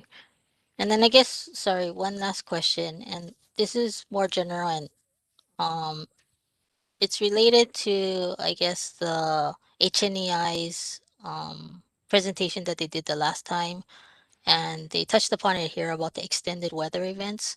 So I was wondering if you folks can discuss in further detail whether you guys are, what steps, or I guess what work is being done with HNEI to kind of address that. And Colton, I'm not sure if that's when you were discussing the ERMs, that would take that into consideration. But considering, the weather events we've had recently, what things are you folks looking at to analyze that? Yeah, so I'll welcome Rick and Derek to jump in, but very briefly, Marcy, so going back to the December status conference, where Derek presented an earlier version of the material, we did spend some time talking about the analysis is based upon a look back on not just a particular year, but a number of years, and tried to capture in the variability of weather-based renewables like solar, right? And that historical variability into their calculations. So I think they attempted to try and account for less common, non-standard sort of variability into their analysis. So I want to make sure that that's clear for everyone. But what I will say about your question, Marcy, is that when we had a chance to speak with Rick last week, one of the things that we agreed to is we need to continue our discussions and our work together in doing mutual analysis to look at things like different issues, maybe a different sensitivity to run, different set of assumptions that may derive a different scenario, and then look at these for periods of time that go beyond just the immediate, how do we ensure reliable generation or adequate generation capacity when AES retires, and look at things downstream of that, like the desire to retire YL 3 and 4. Derek, Rick?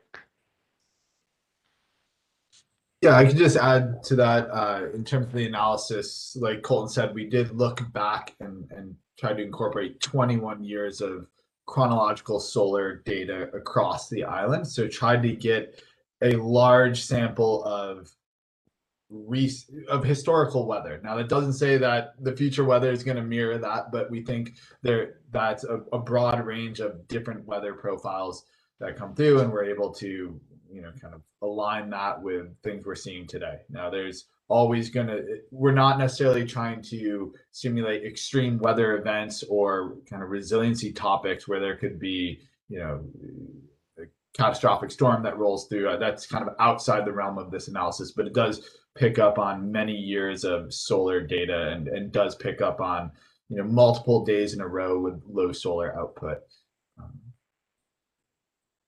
I'll just add one thing. As a probabilistic analysis, it does leave the door open, and Derek and I have talked about it. We can look at so taking 21 years, the idea with we've kind of covered the good and the bad, and what's really interesting is when you look at some of the data, some of the years that anecdotally people would think were really bad ended up actually not being significant years in terms of outages. So it's the whole system working together that's important. But one of the things that we can do with this is we can look at it and say, let's take that 21 years and let's now introduce another perturbation into those years, and you can have it go beyond that range if you want and look at the probability. And I keep coming back to we've used that loss of load expectation because it was a metric that's relatively easy to understand and be comparable. But it's basically telling you what's the probability of an outage during a specific period of time. And you can and that probability by itself may not mean anything, but if you compare it historically, you can look at, we've been okay with that. And so you can decide you're okay. I think one of the questions is going to be, given the solar variability and given that we are putting new systems on, do we want a little bit of additional reserve beyond where we have operated in the past? We have survived Septembers and Octobers with relatively high probabilities of outages or shortfalls, capacity shortfalls relative to other months. Is that sufficient? Numerically, analytically, we may be at the same point with the 12 megawatts of solar or whatever additional DR goes on the system, but are people satisfied with that, or do we want a little bit of an extra margin in there? I think that's a political / regulatory policy decision that might require some additional discussion. Thank you. And thank you, Chair. That's all the questions the consumer advocate has. Thank you, Marcy. Mr. Glenn, you pop back in? Did you have a comment or you thought a response? I do. Thank you, Chair. Marcy, I think you had mentioned to me in one of your questions, a couple questions back, but I wanted to just follow up a little bit more on the comment you made about construction and installation. And one of the things that the Energy Office has been doing has been working with developers and the workforce to identify potential pinch points where multiple projects go to construction at the same time. Now, currently, our understanding is each developer has arrangements made with their contractors to ensure that they have the labor that they need it when they need it. And so we're looking to make sure across the whole range of projects that are happening, that if all of them hit construction at the same period, is the labor actually there? Are they now in a competitive situation to provide that labor? We want to avoid that as much as possible. And we have been in discussions with IBEW, the operating engineers, and other sources of labor to make sure that there is sufficient supply to meet these projects' needs, regardless of where they fall on the timeline. And if things do get bunched up, that we have some actions we can take to ensure there is the supply there. Thank you. Thanks, Scott. Okay, thank you, Mr. Glenn. Thanks everyone for your patience so far. We've been going for a while. We're going to take a 10-minute break.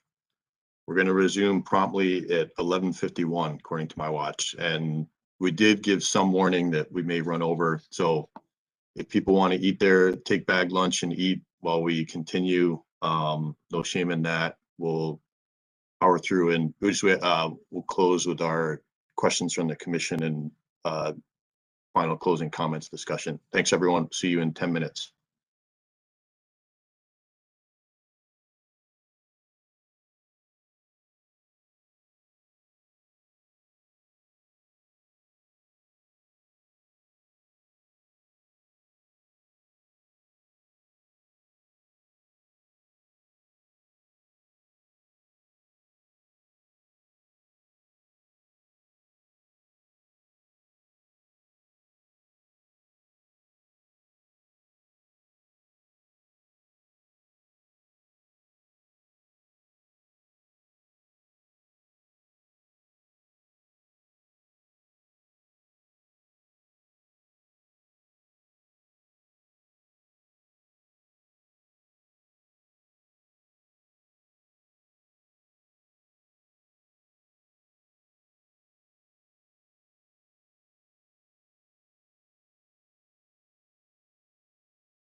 If we can get people to please file back in and we can start up again.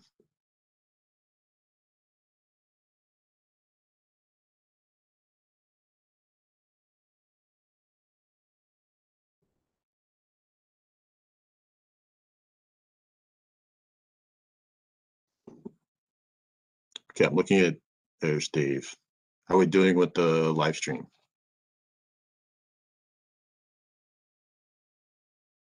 I think we're good. Looks like it's still working. Okay.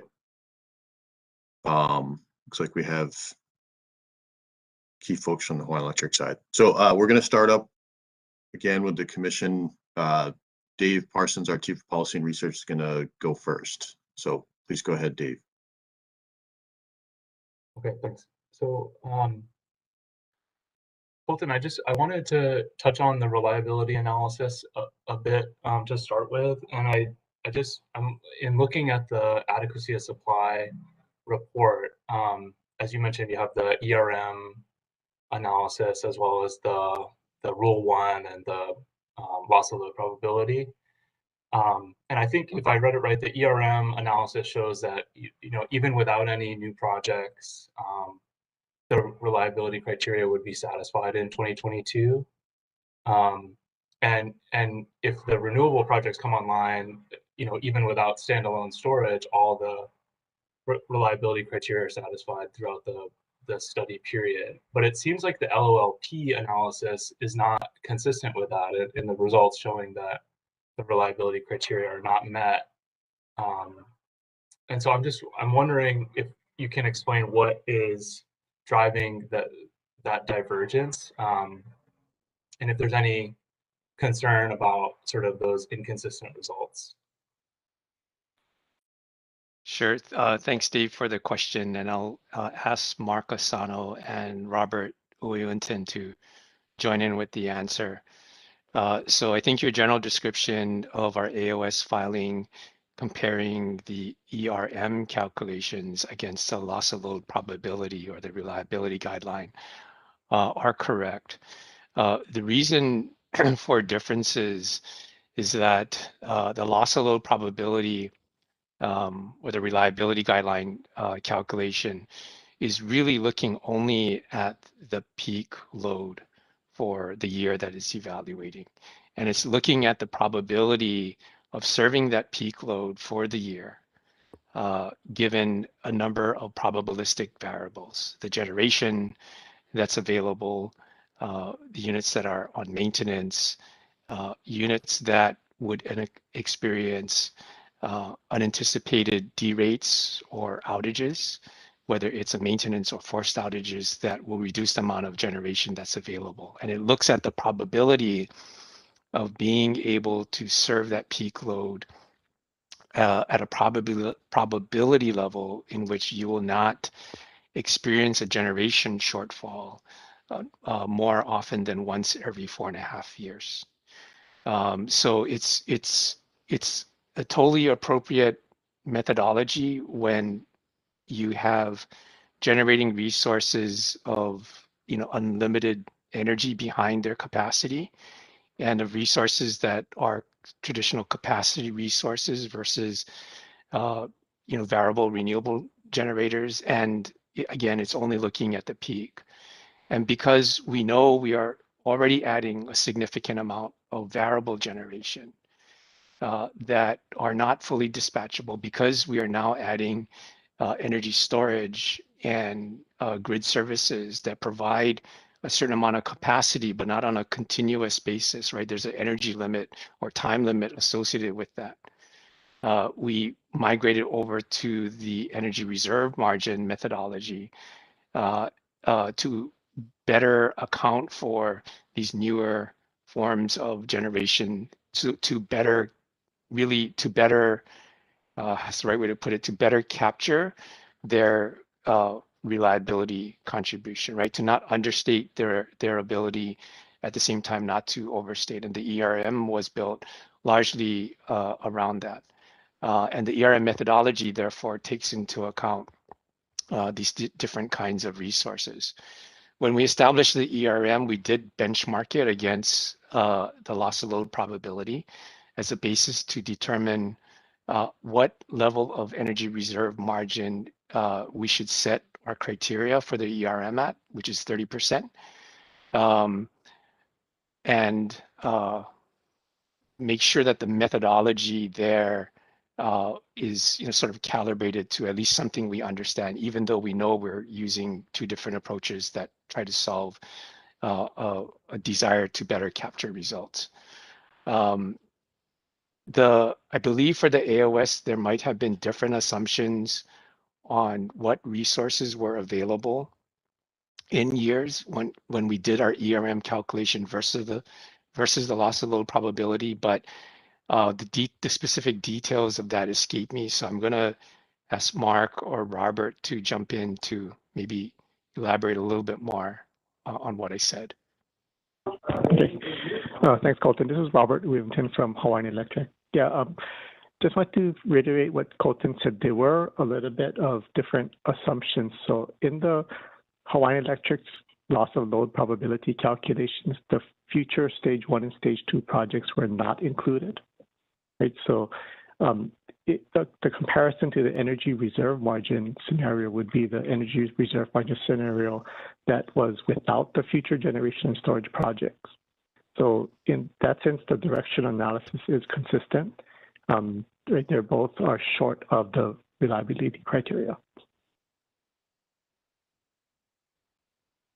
Okay, so, and I don't want to belabor it too much, but it sounds like you're trying to use a new methodology, but the new methodology is showing that everything is okay.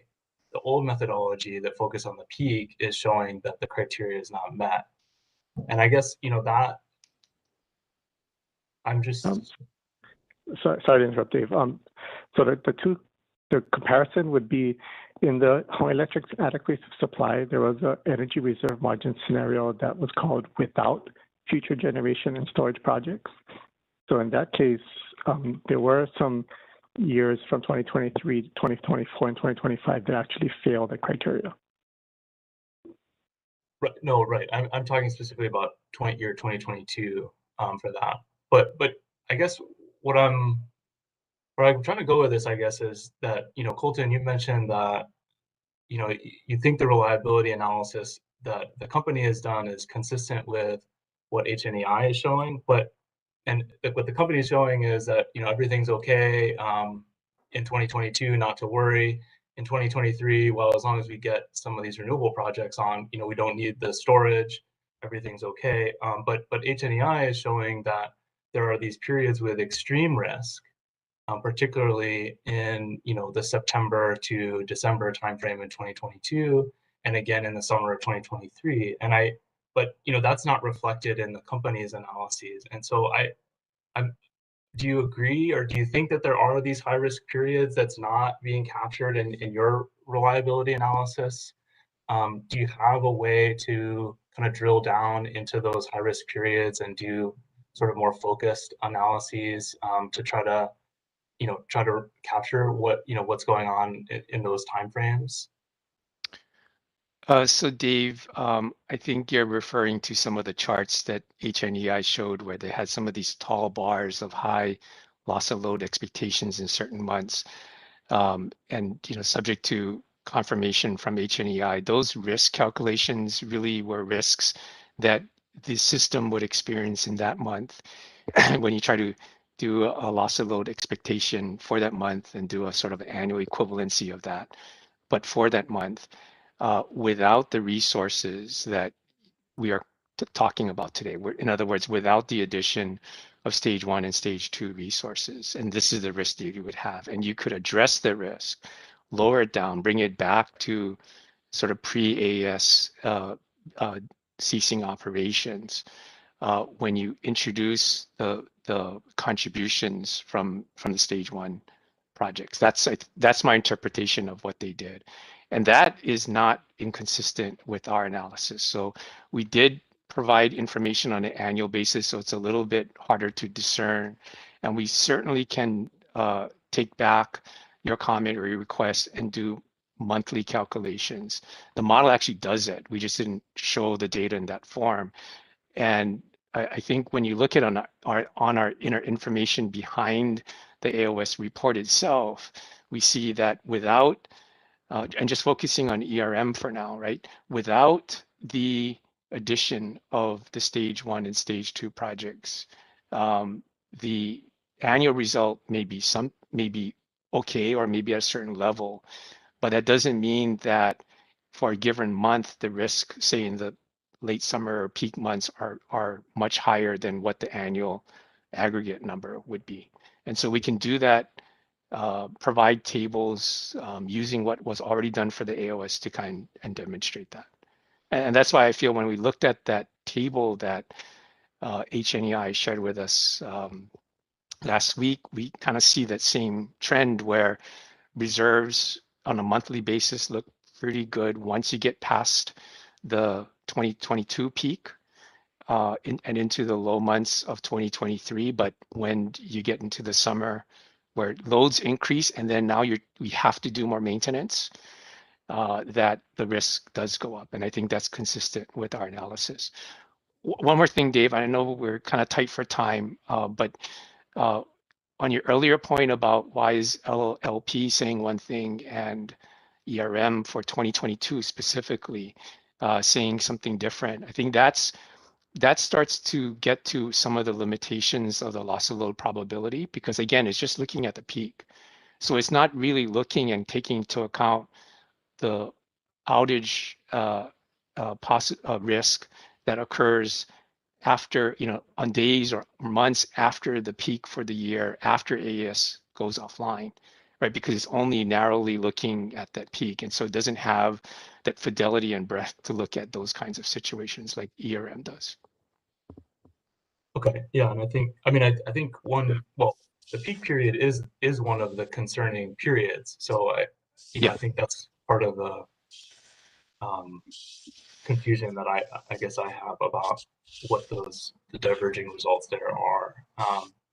But so just to kind of wrap up, I guess I think it would be helpful to see sort of that more granular analysis, focusing in on where there might be higher risk periods, and I think also it would be helpful to better understand the sensitivity of the results to to some of the potential hiccups here. So we have the projects, and I think a lot of what we've been focused on is and talking about is the possibility of accelerating some of the projects because they appear to be coming online just after this high risk period in 2022.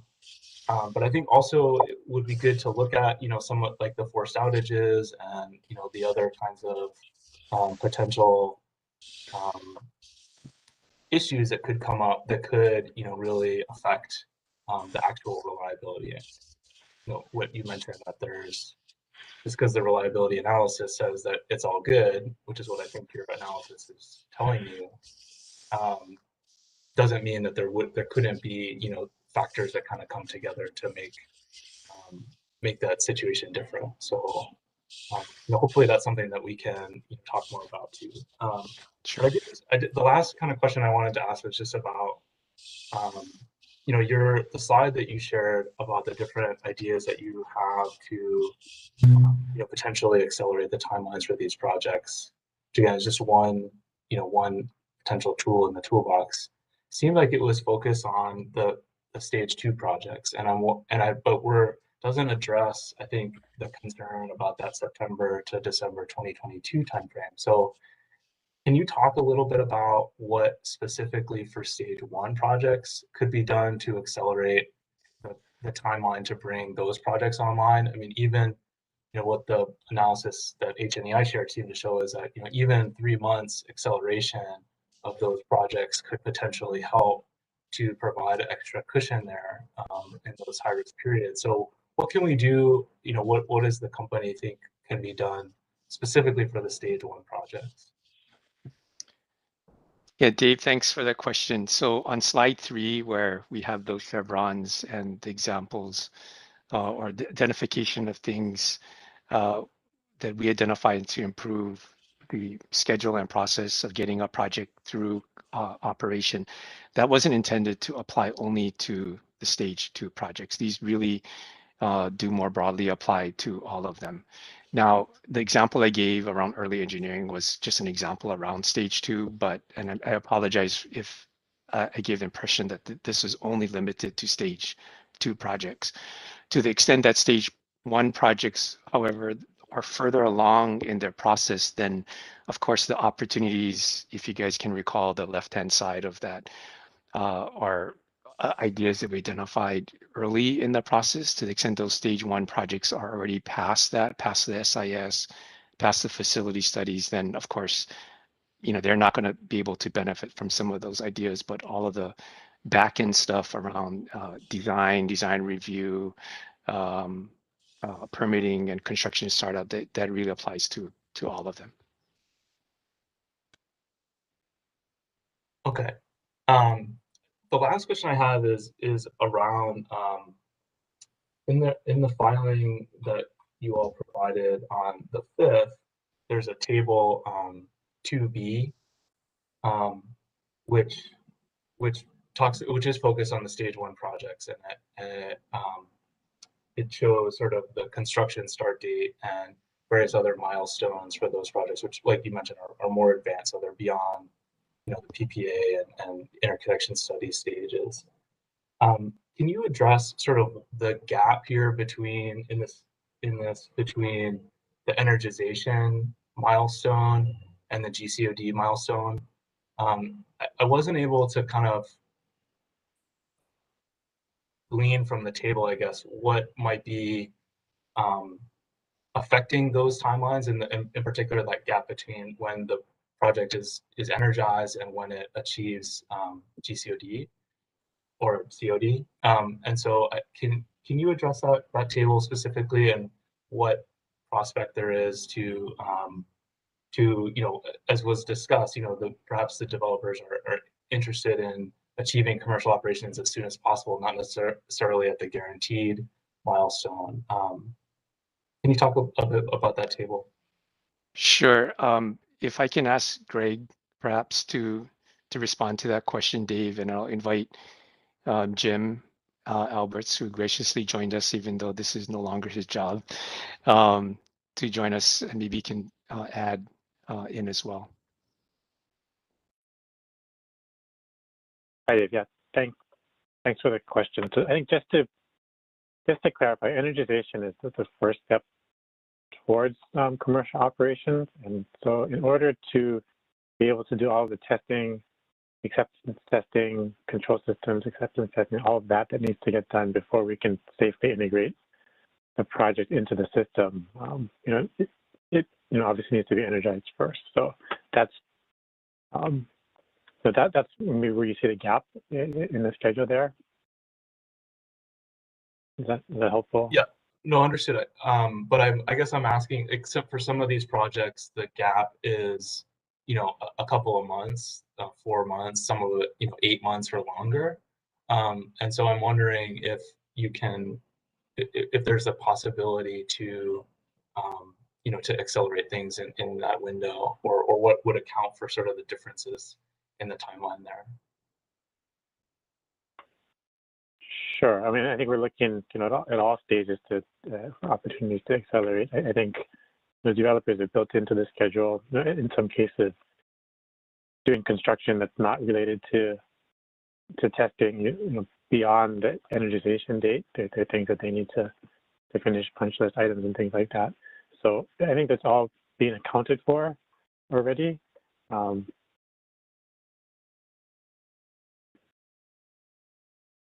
We'll continue to look for opportunities to pull it in.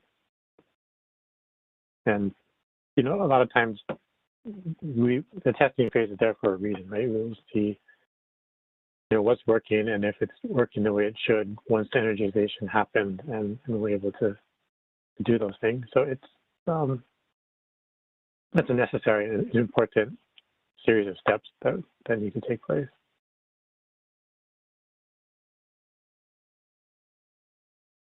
So maybe I can chime in here a little bit, having been somebody who has built projects and tested them and commissioned them.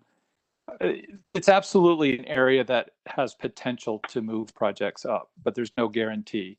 I mean, once you back energize, you got to test it, and how long some of that testing, and this is testing that the developer has to do. The length of that testing depends a lot about how well the system is working. If everything works perfectly, my guess is, without talking to developers, that it's probably going to be a little faster than they have in their schedule. They've probably built in a little bit of time for things to go wrong there. After you've done all that testing, after you've energized, you know, we've also got to test all the connections and everything to our systems, and then you got to go through the CSAT test. CSATs can go relatively quickly or go longer. It depends, once again, how well the system's been programmed and how well it works. So I'd say, Dave, it's one of those areas that certainly has potential to move up commercial operation date, but it's not something that you can necessarily guarantee and plan ahead. You got to wait and see how the system's operating once it's energized. Okay, thanks for that, Bob. Okay, I'll hold the rest of my questions for another time. Thanks, Chair. Thanks, Dave. Next, we'll go to our Chief Counsel, Caroline Nishida. Caroline, do you have any questions? No questions for me. Thanks. Okay, thank you, Caroline. I think she's eating lunch, but she said she didn't have questions. That takes us to Commissioner Asuncion. Thank you, Chair. Let me just maybe put some context before I ask my questions. I think, my focus has been trying to get the phase 1 projects kind of back right into some more workable schedule that will meet, what it was intended to do. And my understanding, and I wasn't around for phase 1, but my understanding is those projects were to for the most part replace AES, right, for the coal unit to go away, right, in anticipation of the coal plant being terminated. And so I have a concern where right now we have these delays on those phase 1 projects and possibly some phase 2 projects that right are impacting that time, and that's why we have this docket opened up.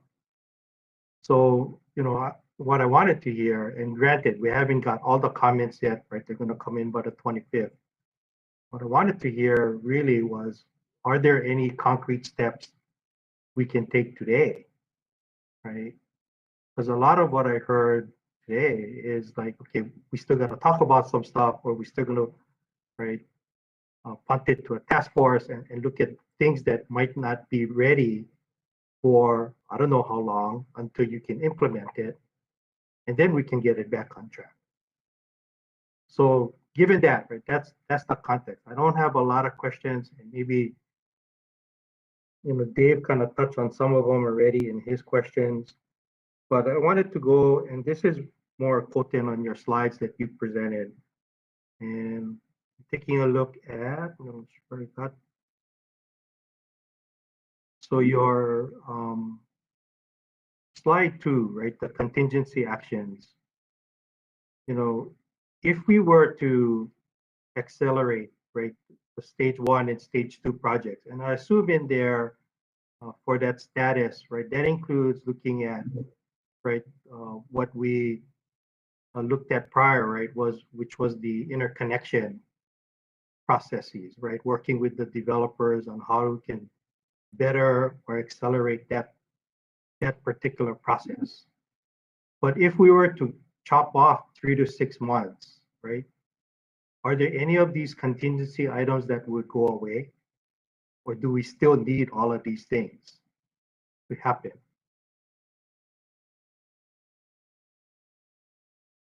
So, Commissioner Asuncion, let me start off with your sort of contextual question.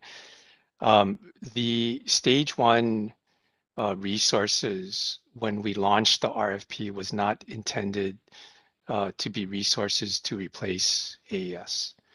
When we launched the RFP, we actually gave bidders into the RFP to bid in bare renewable resources as well as renewables paired with storage. And the idea of renewables paired with storage wasn't the intent from the RFP standpoint wasn't to then use that capacity to replace AES. It was to see whether the ability to ensure greater usability of that renewable resource and to use the renewable energy at times where you would want to dispatch it versus when it was available.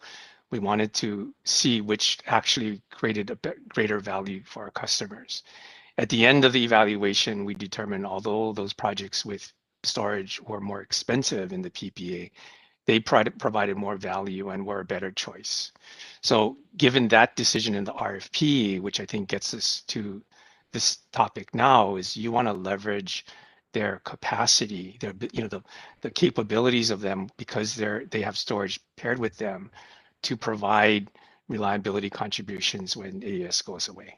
But in terms of an intent, that was not the intent of the original intent of the stage one. But now that we have them, we want to use them, right, as much as and as fully as we can. So I just wanted to start off there. On your question about concrete steps to accelerate the commercial operation date, the vast majority of the and maybe Andrew, if you don't mind, if you can go to the next slide, that might be a good slide to show. The process of taking a project from a contract through construction and startup, almost every step along the way includes a combined effort of the developer and the utility along with other folks. So so ultimately to get a concrete advancement acceleration of the commercial operation date, it means that we and the developer as well as others need to really agree to it. What I can tell you by giving a couple of examples, that we can shorten our commitment to do drawing and design reviews from the 30 to 25 days. That'll save 20 days over the 4 cycles. But even something that we do, we need to make sure that the developers are able to take that and then from their side, take advantage of the shortening of those cycles and bring in their commercial operation date, right? I can't say just by doing these shorter reviews that it will bring in the commercial operation date. And many of these things in here are somewhat like that, where it requires commitments on both the utility and the developer. We're willing to make our commitments, but we need the corresponding commitments from the developers to give you that concreteness. I will say, and this kind of gets to what Scott Glenn said, in talking to the various developers and what little I know about project development, the big risk area here is around permitting.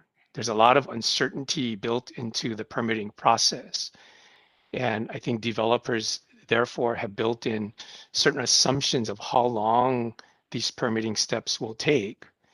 We see this as something perhaps that we can help with, right? To work with the developer, work with agencies like I mentioned in our work with DPP, to assist these various agencies to get permits reviewed more quickly. Number one, get it in front of them more quickly or earlier, but then get the review done more promptly as well.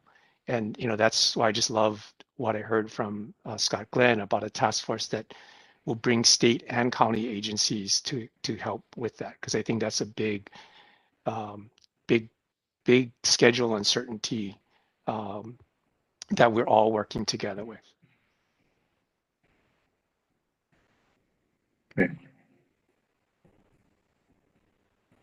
Maybe you can stay on this slide, Andrew. So I see, right, the items that are in purple, right, and it's footnoted as indicates future process improvement. What's the timeline for implementing those process improvements, right? Because if I'm reading it correctly and based on what you responded to Dave Parsons about, right, depending on the project and depending on where they are on this timeline, right, they could benefit or may not benefit, right, depending on where they are. So could you give me a guesstimate? Because the way I read it now, it's say you implement it tomorrow, it's for probably, right, the phase 2s that are still going through, right, this early part of the process. Yeah, so Commissioner Asuncion, so the items in purple sort of vary in timeline. Some of them, like the reduce drawing review cycles, that's something that we're ready to implement today, right? Others are more concepts that we need to work through to identify a more concrete, specific action or process to achieve some of those objectives. So I can't say there's a specific date to assign to everyone. I think it'll vary by instance. Yeah, I think what you mentioned is that the left-hand side, the PPA items, they're going to benefit the newer or like the stage 2 projects, right, when they're in the earlier phases. But I will say that phase 1 projects, stage 1 projects, many of them are still in the early engineering phase as well. So I think some of the things that we're talking about on the right-hand side, including these new things in purple, would definitely apply to the stage 1 projects as well. Okay.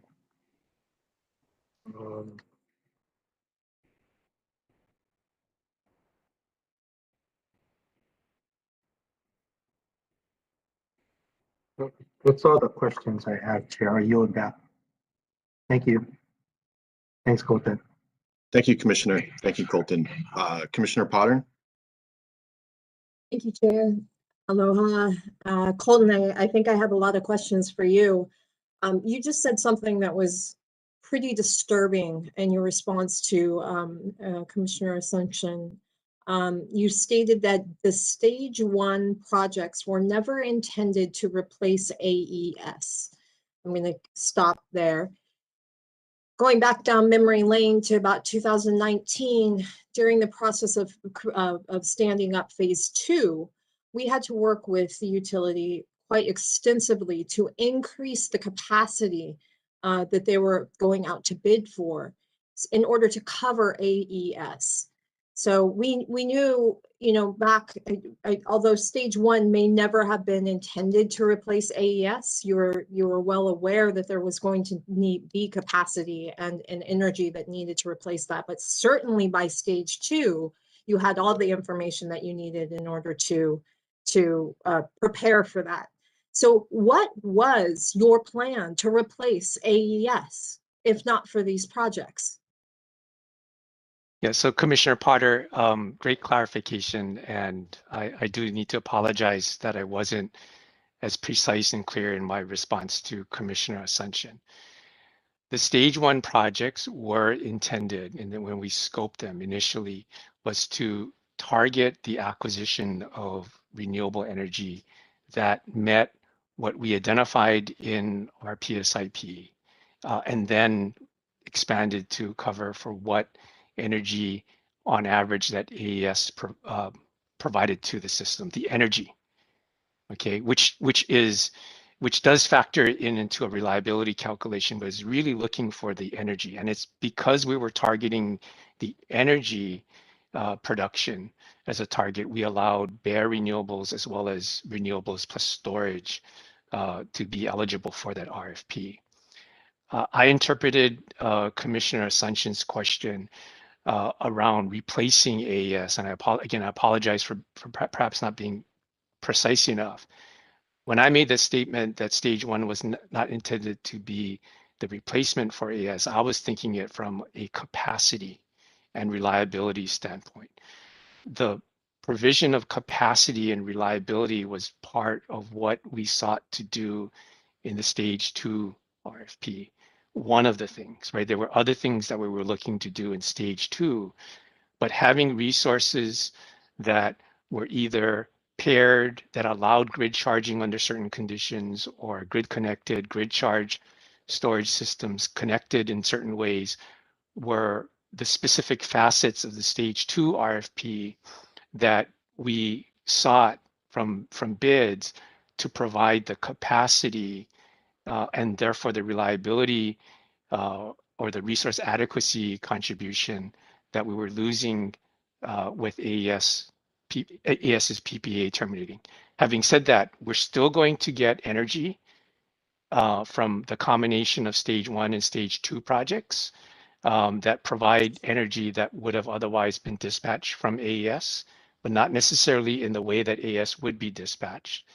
But now that the stage 1 projects selected and approved were all paired projects, i.e. PV plus storage, even though the intent of the stage 1 RFP was not to provide capacity to replace or supplement the system with the loss of AES, you know, we definitely want to treat it that way, right? We want to the point of today's discussion, bring stage 1 and stage 2 projects online such that we have as many of them in service, dispatchable before, if possible, or soon after, if not, of the termination or ending of the AES contract. I'll just do a quick check for folks from HECO if they want to add anything to what I said, because I think that's an important point, Commissioner. I just want to make sure I'm clear. I'll try to add, but I'm going back in my memory banks, and so others can correct me if I'm wrong on what was happening at that time for stage 1. And this is at a time when I was responsible for the RFPs. I believe, you know, the major driver for stage 1 RFP was executing on PSIP at that time, because, you know, when we first filed for the RFP, it was way back in that period. And there are aggressive goals that we needed to hit by certain dates. And so we wanted to put out that RFP. The tax credits were also going to sunset at that time. And so we were doing an expedited RFP to get it done by a certain period of time, or give projects the most chance to get it done before those tax credits were going to expire. And as Colton said, it was just PV or PV plus storage. So the capacity wasn't a requirement at that time. And I think there were other plans for the capacity replacement of AES within the PSIP. And then once we did that RFP, the plan, and Colton can correct me if I'm wrong, but the plans evolved from what was in the PSIP, which required, I believe, thermal generation, additional thermal generation. And we had proposed grid connected storage so that we didn't require thermal generation to replace AES.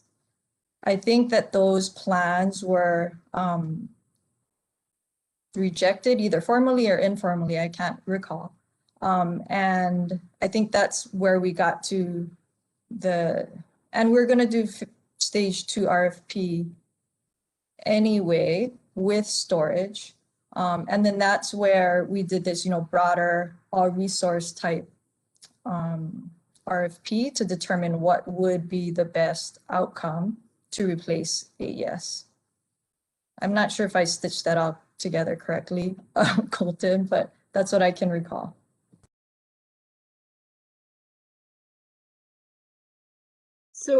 So what were the plans to replace AES? And, you know, I mean, ultimately that falls on you, Colton.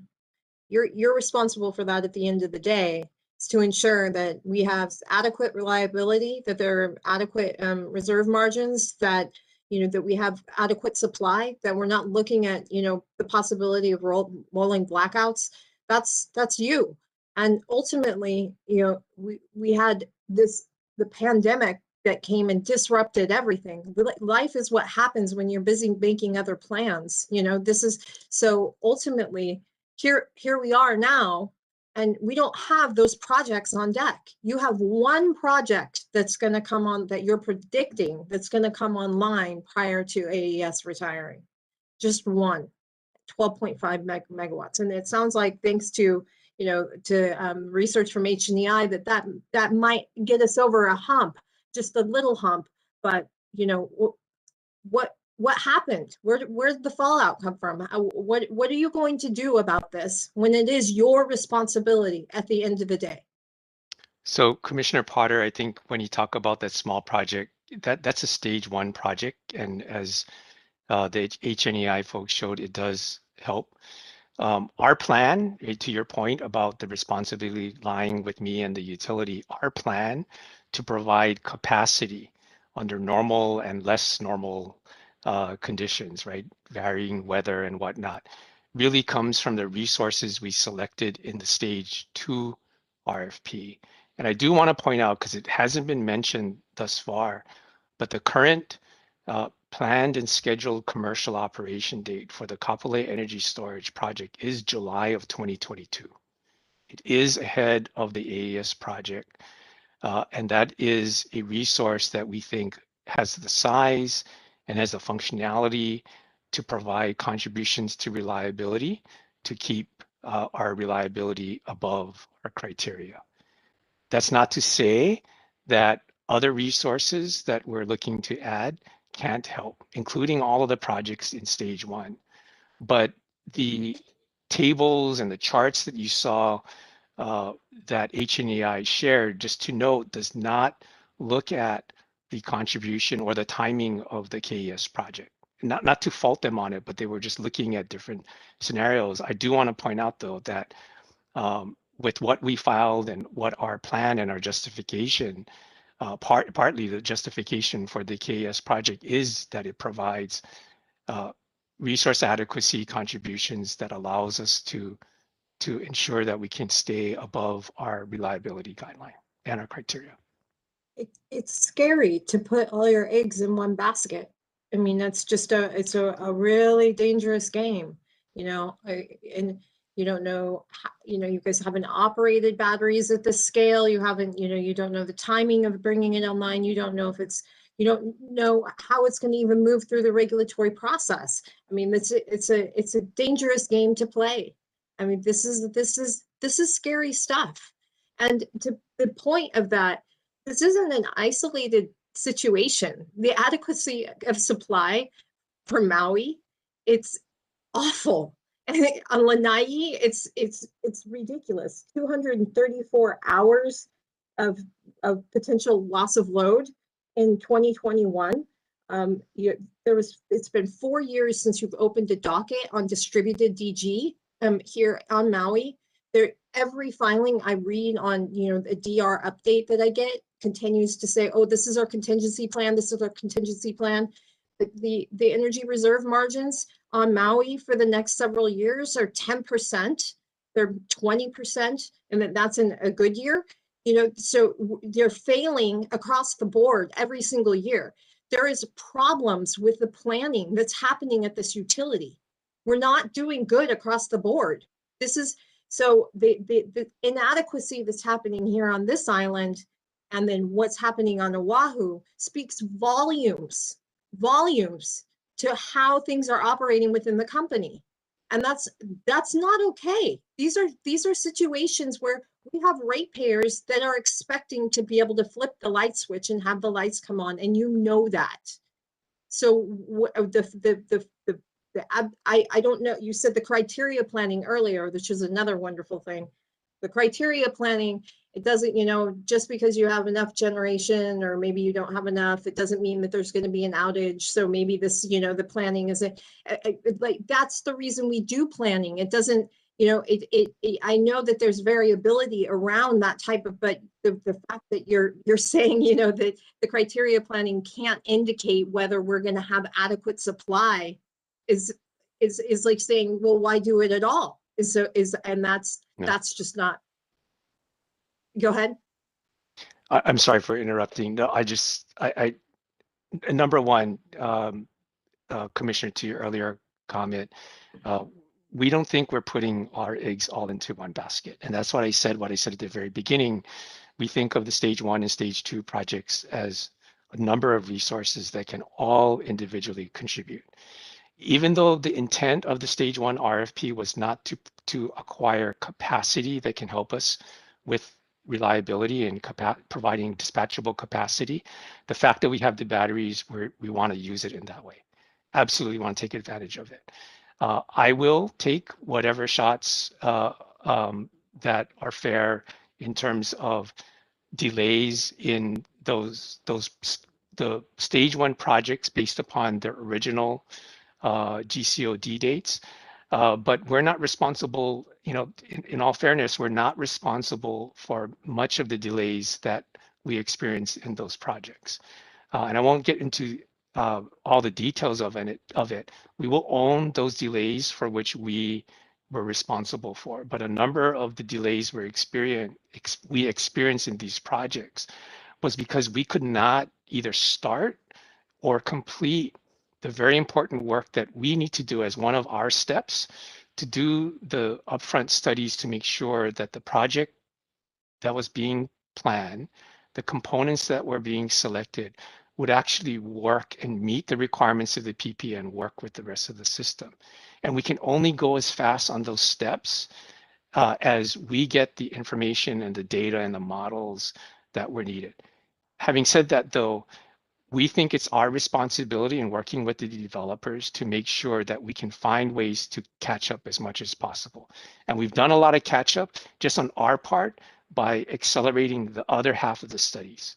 So I don't have the slides here, but if you recall the material we shared in December, we were able to actually perform our studies in general much faster than what was in the original schedule once we had the working appropriate models for each of the different projects. And we were able to get that done more quickly. We would get the report out more quickly.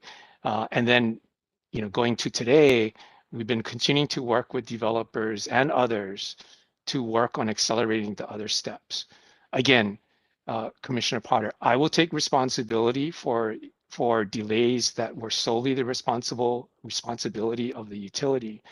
But when you look at the schedules that we've had and the challenges we've had, a good portion of the delays were because we were not able to get models and information we needed from developers. And in some cases, in fact, several cases, there were decisions made by the developer, right decisions, I think, to adjust or change their project, their configuration, their layout, put pieces of equipment, because things happen, right? There's a better product that's available.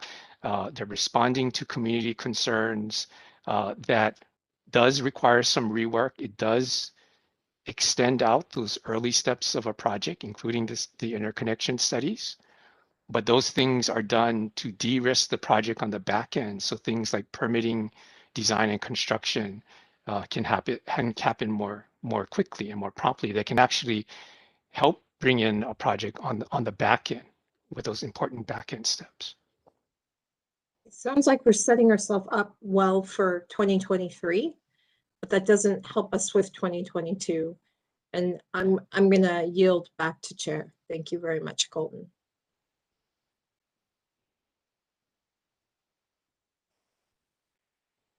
Thank you, Commissioner. Thanks everyone for hanging in there. I'm going to follow up on a lot of the points made, and I'm equally disturbed and uncomfortable. So first off, Colton, you signed this filing the plan. You take responsibility. You say you're going to own it. This is the March 15 status update. You signed the filing. You take responsibility. Yes. Okay. You're talking about the March 5th. Sorry, March 5th. Yeah. 15th was yesterday. So let's look at that for a second. And I'm going to step back and look at this from the perspective of all the people that rely on us. The people sitting at home, the people at work, they want the lights to be on. They want to be able to pay their bills at the end of the month. And I just have to point out the glaring deficiencies that we're dealing with right now with what we have on paper. All right, is that available? My whole screen blew up, but this is the resource plan that was filed.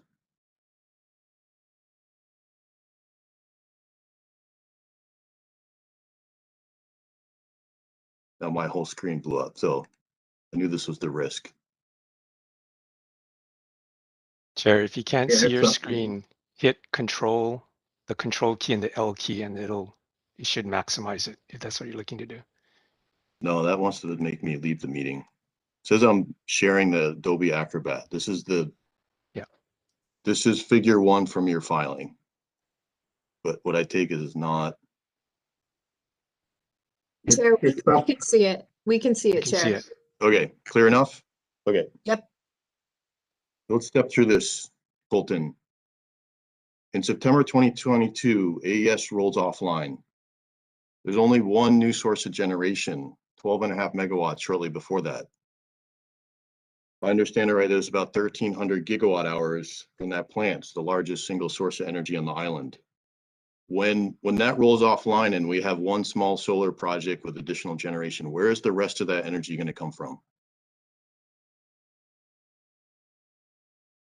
Chair, the energy that previously came from AES, post AES's ceasing of operation, will come from a combination of all the other resources that are in operation on the system.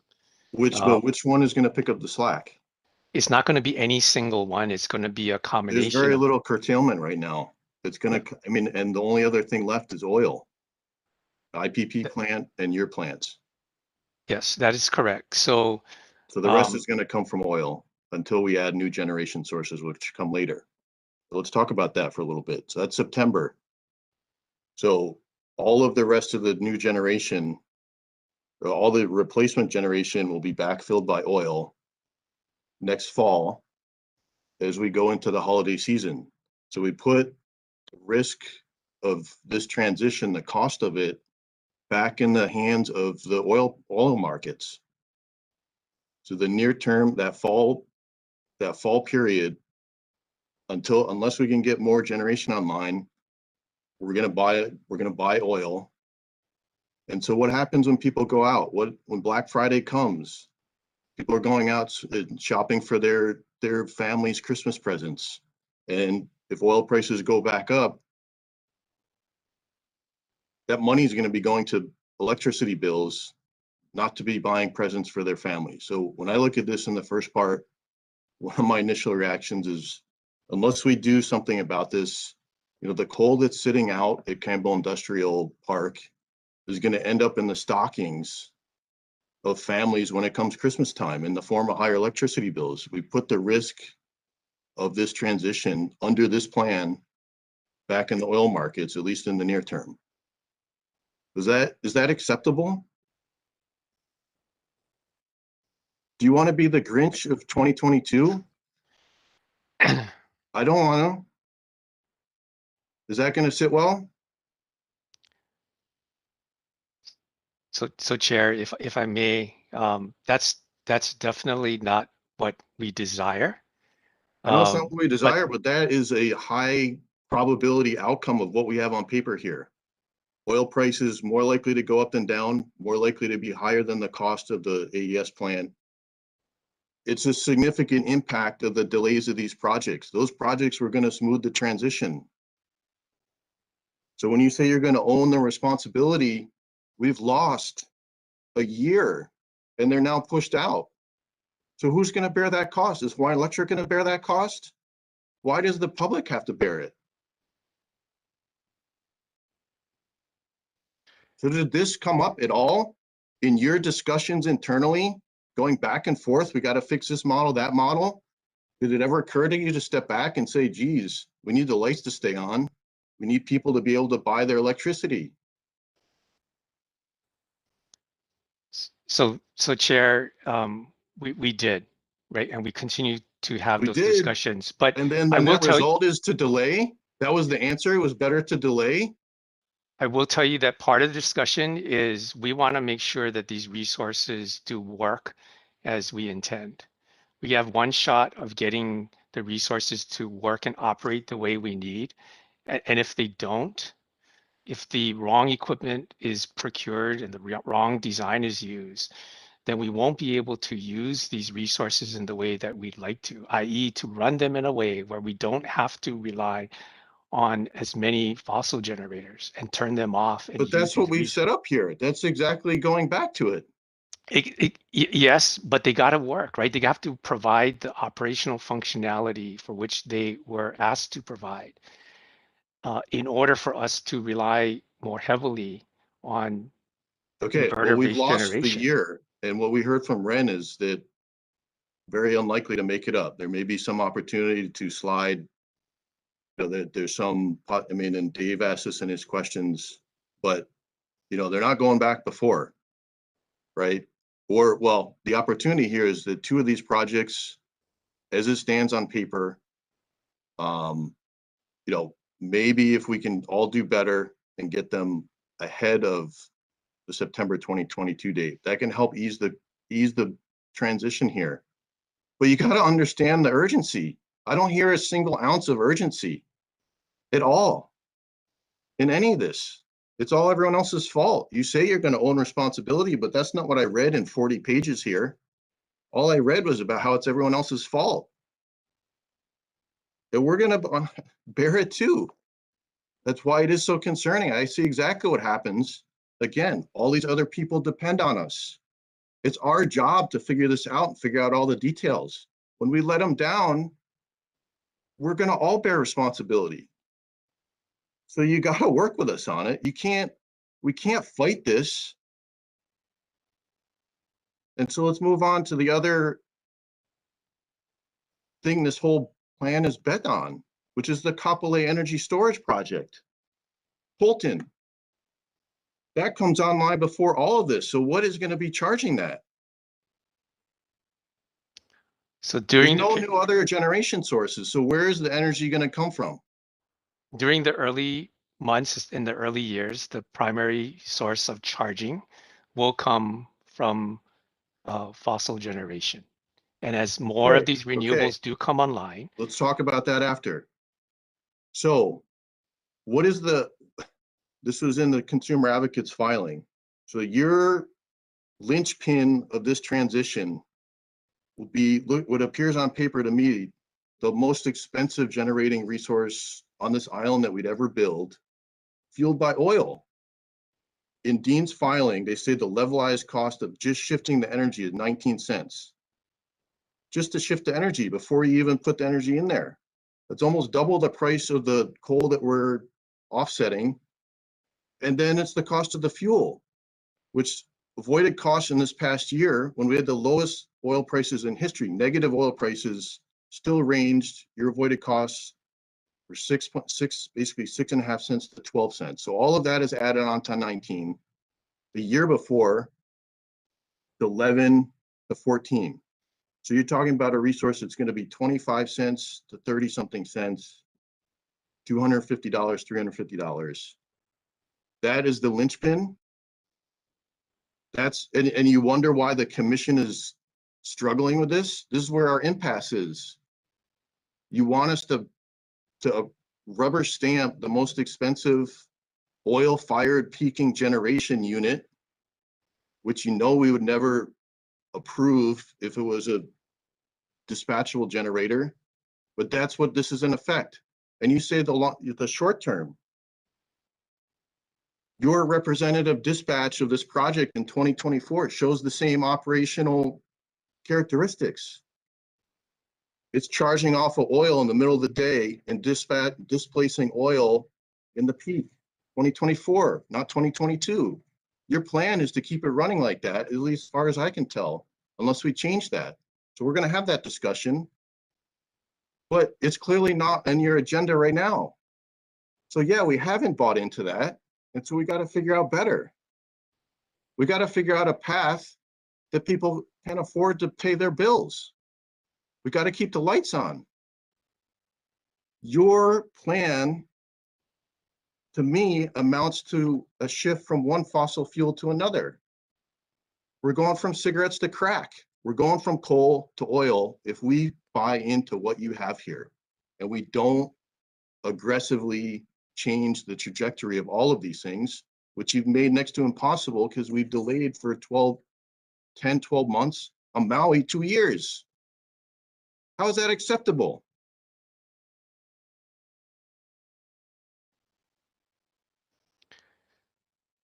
Okay, you have no answer. So let me move on to another topic. You talk about how it's hard. I look at what's happened with CBRE.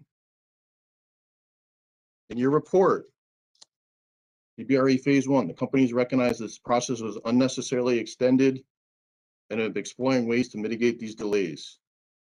We have projects that's taken 2 years plus 3 years. We have 2 projects that have gone online, 300 kilowatts across 2 islands. It's taken 2+ years to get there. My question to you, when you meet with your staff week after week and review progress on things like this, is that acceptable? Do you look at that as a success or a failure? So Chair, we don't see that as a success, right? We would Well, you point the finger to all these other entities for these delays. But what I see is every single project and program that runs through this department is stuck in the slow lane. Every single one. And how are we going to meet any of this in an acceptable way if everything is stuck in the slow lane and it's all everyone else's fault?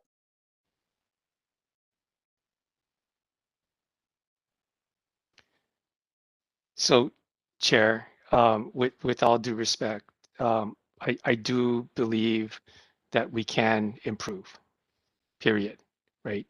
But I will say that some of the delays that we have experienced, whether it's the stage 1 RFPs or the CBRE phase 1 program, a portion of the delays are a result of our inability to timely do our part of the work. I'm not saying that to absolve ourselves of responsibility. It's every single thing that goes through your shop gets stuck, is delayed. We get proposals that are going to break the bank. So we got to do that. So we got to do better, right? Not just better, like it's fundamentally unacceptable.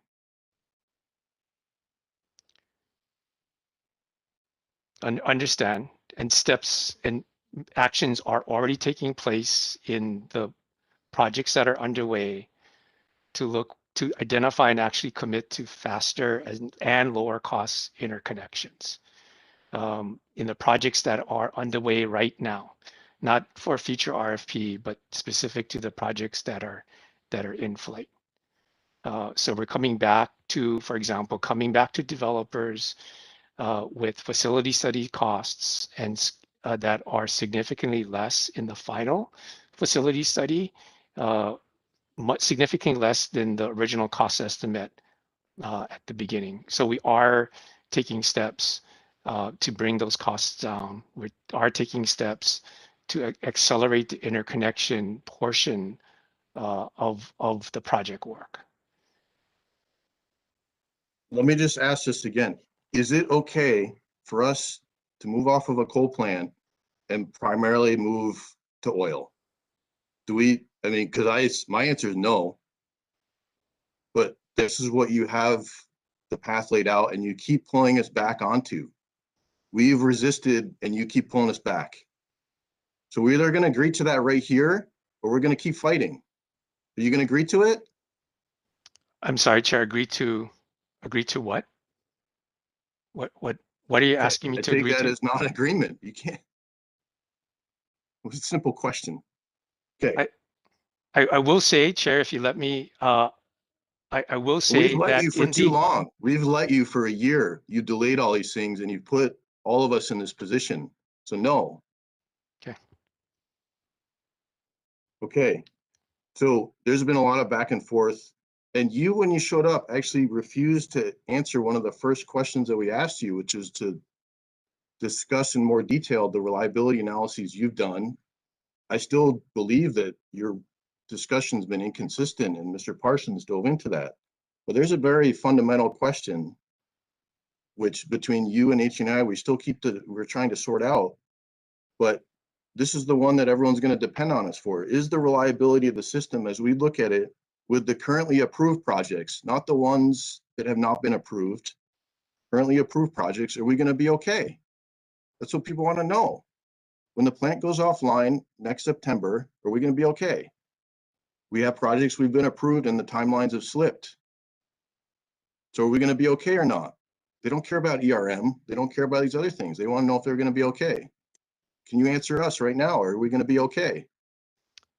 So Chair, I will say, and I'll invite the rest of the folks from HECO to jump in as well, that our reserves with the projects that are approved to date, our reserves going into the fall of 2022 when AES goes away are going to be very tight.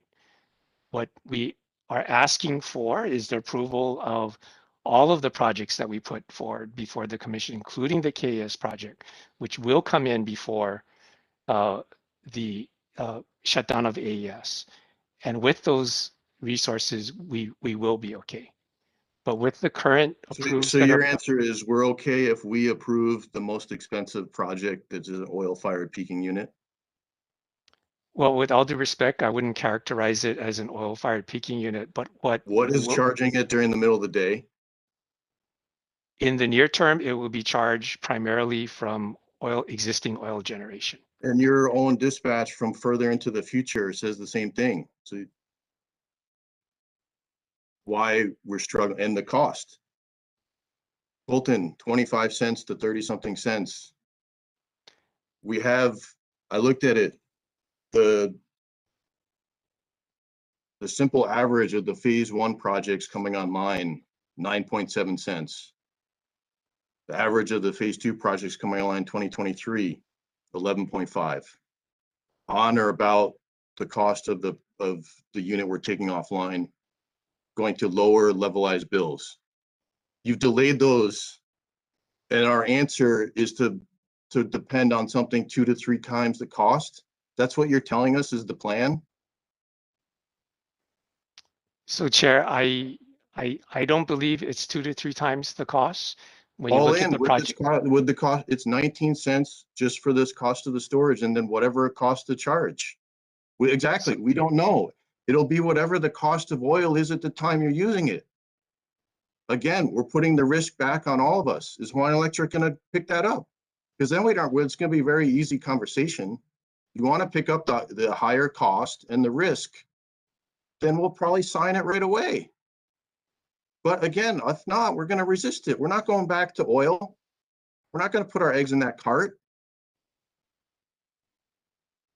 So if you want to understand why it hasn't happened, that's at least my take on it. And if you want to put the whole risk of it on that and just say it's the commission's fault because we didn't approve it on time, how are you going to explain that to people? It was our fault because we didn't approve what is looking to be on paper the most expensive rate, possibility of the most expensive rate increase. I asked you this 2 years ago. Have you modeled the cost, the possible incremental cost of this transition in late fall 2022 if we're tied to oil? Have you looked at it across the different oil price costs? I have. It's not pretty. Have you looked at it? If we go off of what you have on paper here, do you have those figures for us? So we have looked at the cost of the portfolio, but I can't say when we did. But that's not the cost. What customers are gonna feel is the cost of the transition from the coal plant to whatever comes next. And I know that's not what you've offered to us, because that's not what's been supplied in these dockets, but that's what the public will feel. And again, you haven't done the analysis. It's not hard. I did it on the back of an envelope. It's not pretty. Again, just like the last time, it was not pretty. It's in the red. Oil prices don't have to be that much higher for this to look like the highest rate increase people will have experienced. And it's not acceptable. We have to do better.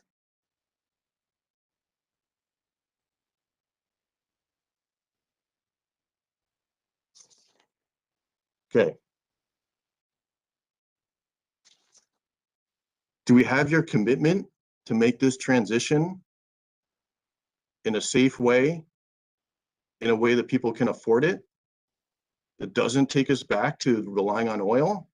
It's that simple, because everything else is going to fall from there. But right now we're fighting each other because you're taking us back to where we don't want to go. So do we have your commitment and your department's commitment? Are we going to get execution on all these things? Are we going to move the projects out of the slow lane, at least in the middle of the highway? And the ones that are going to help us on all these fronts, they got to be in the express lane. Everything right now is in the slow lane. Do we have that commitment? So, Chair, you have the commitment of me and my staff to pull out the stops to accelerate these projects. And again, not to make an excuse, we'll do everything that we can on our side, but we need to all be working on this. We can only accelerate so Everyone much. is working on it. They're all busting their humps. Then that's great. Then when we can accelerate our piece, we can bring in commercial operation dates, and that's exactly what we're hoping to get. So you have my commitment for that. Absolutely, Chair. Okay. The other pieces we're going to talk about in future sessions, but there has been a high amount of focus on stage 1 and 2 projects. I think that's not, the commission is not at all neglecting the whole set of resources consistent with the discussions we've had. But I mean, what we definitely see here, and evident after Ren's comments, that there's probably, I mean, we're not going to move the GCODs up, but if we can execute in a disciplined way, there may be some ability to come online before the GCOD, but understood it's tight for everyone. So we're going to have to look, at other resources that don't take us off the path we want to be on. So relying on resources that tie us to oil over the long term, not okay. So we have a whole slew of those, and those have been slow rolled also. So, right, we had to twist your arm basically to get a commitment to do the grid services RFP. Ready and waiting, we have stakeholders that have worked on a bring your own device program for months. That seems like it's ripe for acceleration. So we want to see commitments to all these things. We got to keep all the options in play. We have an energy shortage problem. When I look at the sum total of the new energy that would come from phase 1 and phase 2 projects, it gets us just over half of the coal plant. I think calculating 60%. So we have a gap we still need to fill. So as we look at new rooftop solar DER programs, we need to be thinking of a mindset where it's an export-based world. These restrictions on solar in the daytime, they got to go away. We got to be looking at program. We now need energy because we're going to offset oil. You got to be open to that. You can't fight us every time. The BYOD program is something that's been proven all over the United States. And when we sit down and talk about these dockets, all we hear about are the million different things that need to slow down and delay it. We got to be accepting it and moving it faster. The commission will be pushing that. When we sit down with Hawaii Energy, we're going to tap their ideas. And so these are all the things that we're looking for people to give us ideas and things that are already in the works to accelerate, which includes CBRE. We've had to ask stakeholders to go work with you and your whole team to simplify interconnection for small projects. It took us over 2 years to get 300 kilowatts across 2 islands. That we need tens and hundreds of megawatts. So the mindset needs to change. The mindset needs to be, we need this and we got to get it online, not how do we fight it.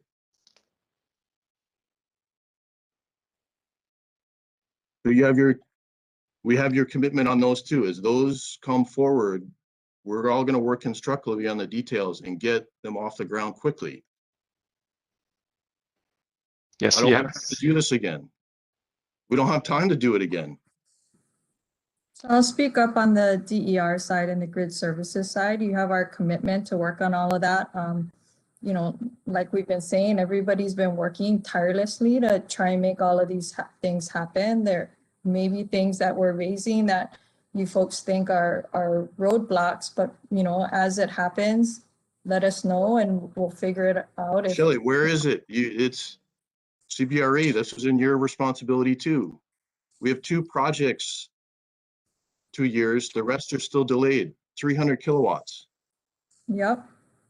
And you know, we've had lots of discussions around CBRE. When we brought up bringing additional grid services RFPs, both of you said we shouldn't do it. We should delay it. We need to study it more. And the commission said, no, we need the resources. We had to twist your arms. So And that was what I see, again, it's just, there's a slow lane. There's a slow lane. Everything gets stuck in the slow lane. We don't have time to be in the slow lane anymore. Yep. And I think that it's really important for all of us to have the same common assumptions on what the baseline is we're working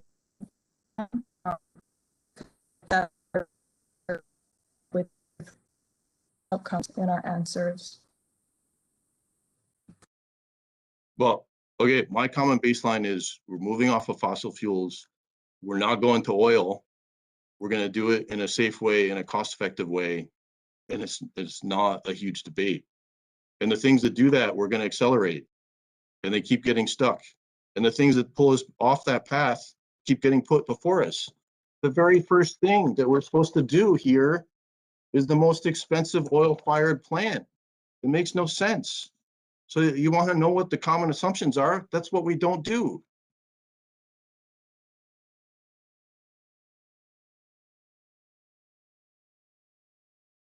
Okay.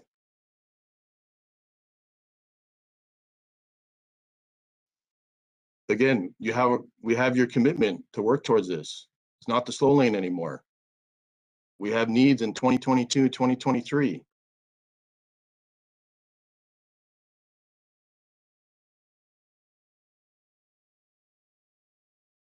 Okay, I'll take it as a yes. Okay. I alluded to, we're going to have more follow-up discussions. We will track this. There were comments made in this. We told Hawaiian Electric that you're going to report to us monthly on the status of these, and this filing says, no, maybe we'll do it quarterly. No, we're going to stay on top of all this. And we're going to move more of these options and we're going to accelerate them. The ones that get us to where we need to be, and not the ones that take us off path. So there'll be more of these discussions. We look forward to the ideas from stakeholders. We thank everyone that has come forward, that is willing to come speak today. Again, we need your ideas. We were going to move quickly. As painful as this is, I do want to end on a positive note. I saw 2 things yesterday in the past week that gives me hope on this. I had my first shot yesterday. It was just about a year from when we closed our office here, and we've all dealt with a pandemic.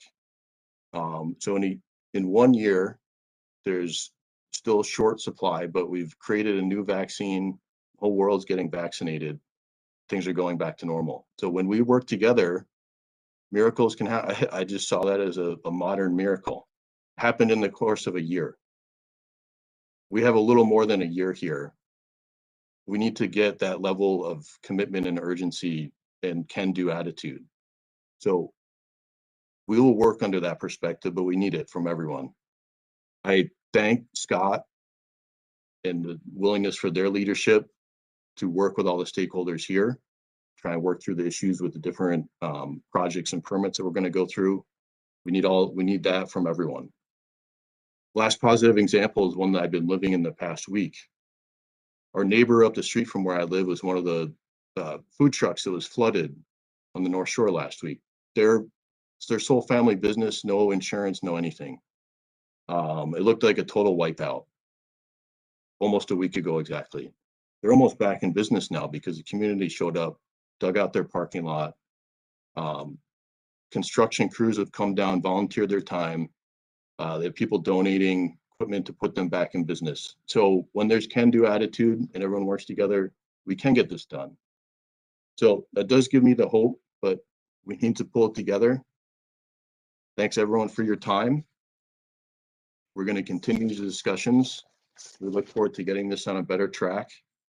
Thanks everyone for your attendance and participation today. Follow up on with subsequent orders. And we're going to continue the progress here through these discussions and others. Thank you very much. Have a good rest of the day. Thank you, Chair.